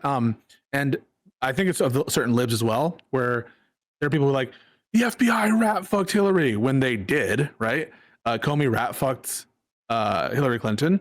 But Hillary had other problems in her campaign and a myopic focus on, well, the FBI screwed her. And when they did, right? Like that can cause you not to realize certain things. So I'm not denying that in the recent primaries, 2016, 2020, 2024, you cannot at all, like that is just you cannot extrapolate from that from 2024. But the recent ones, there has been a failure among some people on the left to look at their Bernie's own problems. Not just Bernie related to messaging and it's all of them. All of the progressive candidates, Katie Porter, Cory Bush, Jamal Bowman, all of them, they all always explain their losses because the big bag because of money, AIPAC and the establishment. Money? Yeah, the establishment. So they frame the Democratic Party as an evil institution trying to suppress the true will of the people. That's their grand narrative that they spin. I think they have the view that money has a corrupting influence on elections. And in certain of these situations, for example, in the Jamal Bowman primary, that the introduction of AIPAC money, which they view as illegitimate and illegal and shouldn't be done, or at least at a very bare minimum immoral, that they view that as having a corrupting influence and as a kind of an external factor, an exogenous factor coming into the election that it somehow taints it. But so does the Democratic Party. So does the Democratic Party that's been in their platform for the last 3 presidential cycles to pass a constitutional amendment to end Citizens United. So it's not that they have a view that, it's not that they're wrong that they have a view that money has a corrupt influence in politics. That's not the issue. The problem is they entirely blame external forces for their losses. And they frame it as the Democratic Party itself corruptly rigging elections against them to block them from actually delivering for the American people. It's this grievance-based victimhood kind of framing that I think is not only wrong, but really destructive. I think the 2016 primaries for the Democratic Party is one of the most destructive things that's happened to our politics. It's probably the second most destructive thing behind Trump in terms of the culture that it fostered.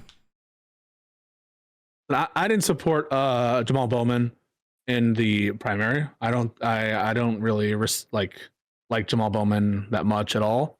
But I want you to deal with the strongest version of the argument. And the strongest version of the argument, for example, in that one is the following. They didn't like Jamal Bowman's stance on Israel, and they flooded all of this money from AIPAC. AIPAC money is illegitimate. It shouldn't exist. It's wrong. And because they had this money in, they were able to manipulate voters. They were able to have a huge leg up in a race, and it was fundamentally unfair because of that. If that's their strongest argument, to rebut that, you have to be like, well, either your argument is, well, legally they're allowed to do it, in which case you're not addressing what they're saying, right? That wouldn't be my argument. They're not saying it's illegal. Okay. Or you have to say, well, no, it's not unfair for some people to have more money than you. It's not unfair for outside. Okay, go first. Sorry. That wouldn't be my argument either. The argument that I would make was that Jamal Bowman was down like 16 points before AIPAC spent a dime in that race. And that when you actually talk to the voters of his district, the number one reason that they didn't like him. Well, there were two reasons. Number one, he voted against the infrastructure bill. And number two, he did the fucking alarm shenanigans in Congress. And he behaved like a clown and got caught and then lied about it afterwards. If that's true, that's a pretty good argument. Yeah. I'm not even saying, I'm just telling you, like, that's the argument. Yeah. They might not know that, right? They might just be stupid on that. Well, that's a different problem then, you know, like, so they're either, they're either dishonest that's what I mean. Stupid. Like, yeah. But people can be like stupid with respect to a given topic. Like, they didn't know that, right? Or, and now if you introduce them and like, I still don't care, I still think that this is a determining factor. Or they can say something like this, well, notwithstanding the lead, I still think the AIPAC money was dispositive. We would have been able to turn things around if X, Y, Z. That I think is a little bit more whatever. But you can making the argument that, well, you would have lost anyway, is maybe something to say that the election was legitimate. It doesn't get to the heart of what they're talking about with the AIPAC money, you know, which is that this kind of shit makes it impossible for us to know at the end of the day. Now, I don't actually even agree with that. I think AIPAC should be, and organizations like AIPAC should be protected, under the First Amendment for certain kinds of their speech and shit. And I don't even think that you call those elections illegitimate. Biden had a lot of money from different places, so I think that calling something illegitimate invokes other things. But all I'm trying to say it is, you are construing this as like this malicious attitude among people on Majority Report and among people in these different leftist spaces to refuse to acknowledge their own shortcomings. And maybe sometimes it is, but they also, on some of it, I'm not saying all of it, on some of it, there just is a different view about the legitimacy of certain institutions, certain practices, super delegates, AIPAC money, this kind of shit, that I think that we need to contend with. And I think that what you said right there, that's a good response. Well, we could didn't really have an effect there. We could apply that logic to MAGA though, right? Sure. Yeah. It's the same logic. I mean, they just have a different view, right? You could phrase it that way. I mean, I would phrase MAGA as being partisan to the point of like cult status. You know, their partisanship is to the point where, right? So like, this is what I mean, right? Like, no, I understand. Your point is basically like, you can't just claim ignorance because you treat some people who could plausibly claim ignorance or plausibly claim different values. I'm saying their cup is full. Like they're not open to this information because in service of the grand narrative, I keep referring to this grand narrative, but I think it's really important in understanding how they operate. Like that is the thing that is above everything else. Is like they're this oppressed, suppressed, corruptly suppressed political movement in this country that would set the country free and unburden us from the stress of poverty or no healthcare and blah, blah, blah, blah. If only, these evil institutions would just take their boots off of our neck. And you can't pierce that. In my experience, it's like, it's very difficult to pierce that and to get through to that. They will violently reject any other information because it's so reinforced with social media echo chambers, which is another part of this conversation that I think is making hyperpolarization, hyperpartisanship like way worse in this country. And so is a kind of group think and and if I felt and I've had conversations where I felt like in that moment my determination was like, I think maybe there's an opening here that I can be persuasive, and in those moments I take a kind of different tone. But for the people whose cup is like really full and you're just never going to move them away from this, I think what I want is more people visibly attacking that premise, because I think that premise has bled into the mainstream. It springs from all that and it bleeds into the mainstream, which I find to be very destructive to our like body politic. I want to address both things. The first is like the MAGA comparison one, because I think it's a decent point. I do in fact treat certain MAGA people who I think are more volitional and knowing with respect to their distortions, like for example Trump, who I think oftentimes is knowing, Miller, all these people, as way worse than the people who are just like put the wool over the eyes. That's one of the bases I have to distinguish between like the MAGA Colin who says, I think they stole it, versus the people who I know should know better. So I do treat them differently in that respect. But the kind of point that I'm driving at is, a lot of this could be described as this kind of like malicious failure to recognize or just like conscious disregard of like facts in front of them in a way that I would feel is like very bad. Part of it is just a values question. On Israel Gaza, for example, their whole outlook on that is just so informed by their moral position on Israel Gaza that in light of that view, right, a lot of what they say still like makes sense on that view. Like if you take the view that they do, that for example, Biden with just a phone call simply but immediately set things in Israel and Gaza the way he wanted to, and if you take the view that Gaza is undergoing a heinous Holocaust, right? If you take that view, their conduct in response to Biden makes sense, right? That makes sense. I don't think it does, though. I don't. Why? I don't, because I don't think that moral framework is coherent or consistent. It's utterly incoherent to me. We're getting new reports. It seems like by the month, there's a new independent organization coming along and giving their own estimate of how many people are going to die because of the USAID cuts. And all of them consistently place the number between 10 and 15 million people. 1/3 of those people are kids.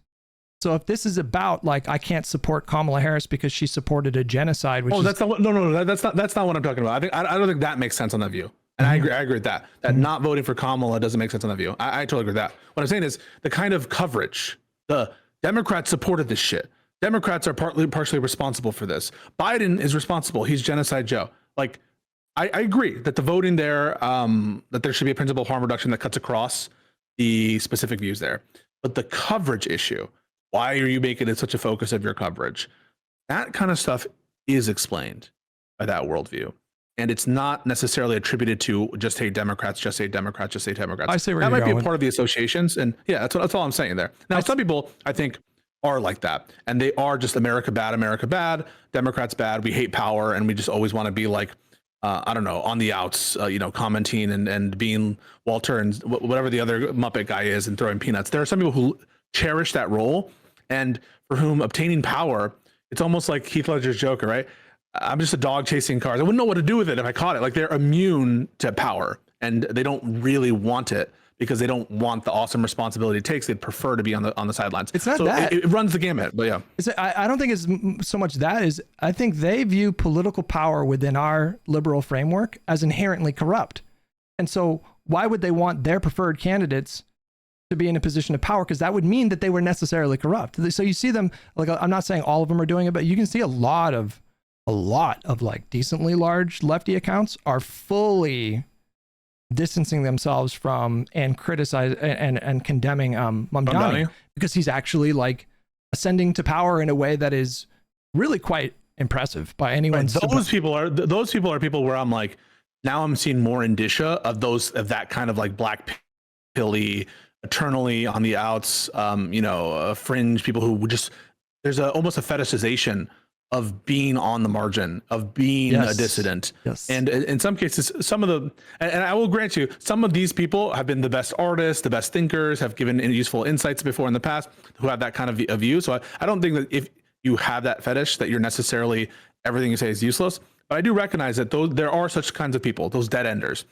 I don't think that necessarily should affect how we conduct our conduct, in that, like, if we're convinced that these people are marginal, because as Mamdani goes up, they get more angry at Mamdani. Yeah. I don't think that it should be a basis for us to disengage with lefties or to treat them horribly. I don't want you. Wait, hold on. We're getting hung up on the prescriptive. Okay, so what is the entailment? What is the prescription? What do you want? You can be so nice to these people. Just like Josiah, I think is or I think Econoboy might be a better example of this. Like Econoboy is like dispositionally very nice. And like usually I've only seen him like really kind of go demon mode a couple of times. But apart from that, he seems like a very courteous person who will avoid falling into the trappings of like ad hominems and just going full ham. Like then I would put like Josiah a little bit above him, and then I would put you and me a little bit above Josiah because we're more willing to kind of just like go fucking for the jugular. But if you're you don't have to be mean to people. You don't have to go out of your way to try to like humiliate them or embarrass them or mock them. You can be so nice and so civil and still like confront some of these structural problems that I think exist in the progressive left right now. Like, I think we need to start getting at identifying what those problems are and like really like calling it out, because I think those problems, as I said a moment ago, have bled into the mainstream. Like we can say small beans, lefties, you know, whatever, but I do think that collectively all of their audiences really do influence the way that normies like view politics. And I think a lot of normies have bought into their narrative. This, and that's what feeds like the current wave of populism, which, you know, I think that's a bad sign. Like then this might be more controversial then, because and I don't know. Tell me why I'm so much more frustrated with Chuck Schumer than Kyle Kalinske. Tell me why. Why is that? I genuinely feel well, and you're more I frustrated. Are you though? Because he hates Chuck Schumer with the fire of 1,000 suns. But you're saying no. I'm saying as between there's people on the left that you can be frustrated with, right? You can be frustrated because the lefties are bleeding in with their whatever the thing that you just said was. Yeah. I am just so much more angry and frustrated with people like Chuck Schumer, Fetterman, people who voted for the some of these measures, some of the people who voted for the Lake and Riley Act. I'm so much infinitely more angry at them than people like Kyle Kalinske. Tell me why. Is it because I'm a socialist now? I'm not. Is it because, like, what is it? Because they have power. And what they're doing with that power is not meeting your standard of what is called for in this moment. But I think the way that we engage and talk about politicians is going to be a totally different framework than how we talk about like the broad discourse in this country. So like, you know, I'm more frustrated with like obviously like Donald Trump and our politics. Sure, yeah, our politicians more broadly like than like left wingers or whatever. But you and me can directly engage in the online punditry space in ways that we don't have ready access to a lot of these politicians. So we've talked to some politicians, but I mean, you and me, we can just like directly, literally just like, true. In the case of you know, have a direct conversation with Kyle or engage with them on social media or whatever. So there's just much more access there. So I think there's more room for us to make a difference in this way. And I think that is in service of a larger goal of like being more productive in the way that we exert influence on the Democratic Party. Like, I want to eliminate this idea of it shouldn't even come into anyone's thought process of like, well, you know, like you should not be leveraging your vote in the general for concessions. That's fucking insane. It is a suicide pact. It's insane. And like, take a look at Biden. Like he was able to be pressured from the left flank while he was in office. Like you have so much more opportunity to pressure politicians to adopt this or that policy position once they're in office. But this idea of like, if you don't adopt my particular policies on this and this issue, I'm going to help Republicans win. That is so destructive. And I think we need to be like really aggressive about like, no, I definitely, but that's why like, I think that I'm not hearing that from the specific people that I'm interacting with. The specific people I'm interacting with, like when I interacted with Prime, I did hear it, and I think people saw how mad I got when Ogre Boy and this other person were in my chat talking about how actually it makes logical sense to withhold your vote in a swing state versus in a safe state versus in a swing state. People see how fucking upset it makes me. It's just not the thing that I'm hearing from those people. Now, maybe if I were to ever speak with Hassan, I would hear that. And people will be able to judge how I will react to that for sure. So I hear you that the part of your analysis here is, well, we're more likely to have an influence on the influencer circle. This might be controversial as well. We're not going to end them.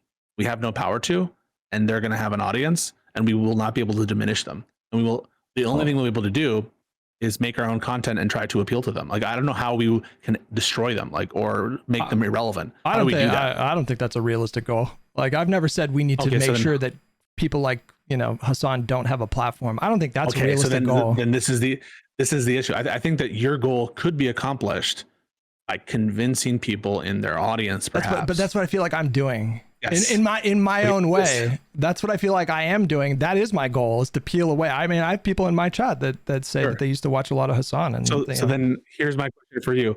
Who do you think is more likely to peel away people from Hassan Vanguard community? You or me? I truthfully can't answer that question. I really don't know. But I don't. And what basis do you have to say that your strategy is better than mine? I I don't know if I am making that argument, like in terms of like the specific, like how you attack those arguments, that matters less to me. But I also want to, this kind of reminds me of the conversation that I had when I was in Wick's panel last week, where I reject the idea that there's like a universal standard for how to like pull people away from certain communities. Like it might be the case that your method is more effective for like 75% of the people that we might pull away, and my method is more productive for like that 25%. But you and me we're going for the same thing, but we just have different tactics. And maybe these people that are convinced by me are not going to be convinced by you because you need me. Then the thing is, you need me then. And it's not a case. I don't want to get rid of you. Well, wait, that's what I mean. But then there's not a basis of criticism for what I do. Then the only criticism that I have, the only criticism that I have is that we need to be attacking that grand narrative more. Like, I think like if our goal is to beat Republicans and to get out of this like fascistic slide that we're in, and to make the Democratic Party better and empower them to do like better things and go further with legislation, then I think we should be talking about their grand narrative more and pushing back against it. We're not going to like kill their careers, but we can, I think, make a difference on the margins. And, you know, who knows how paradigms change all the time. And maybe people will no longer find their stuff appealing in like 3 years because they're just sick of the bullshit. But yeah. I have an appointment in a little bit, just so you know. So if you want to do some final thoughts, go for it. Yeah. Look, can we spend like the last couple minutes? I can explain why I thought the conduit video wasn't good. Or do you want to save that for later?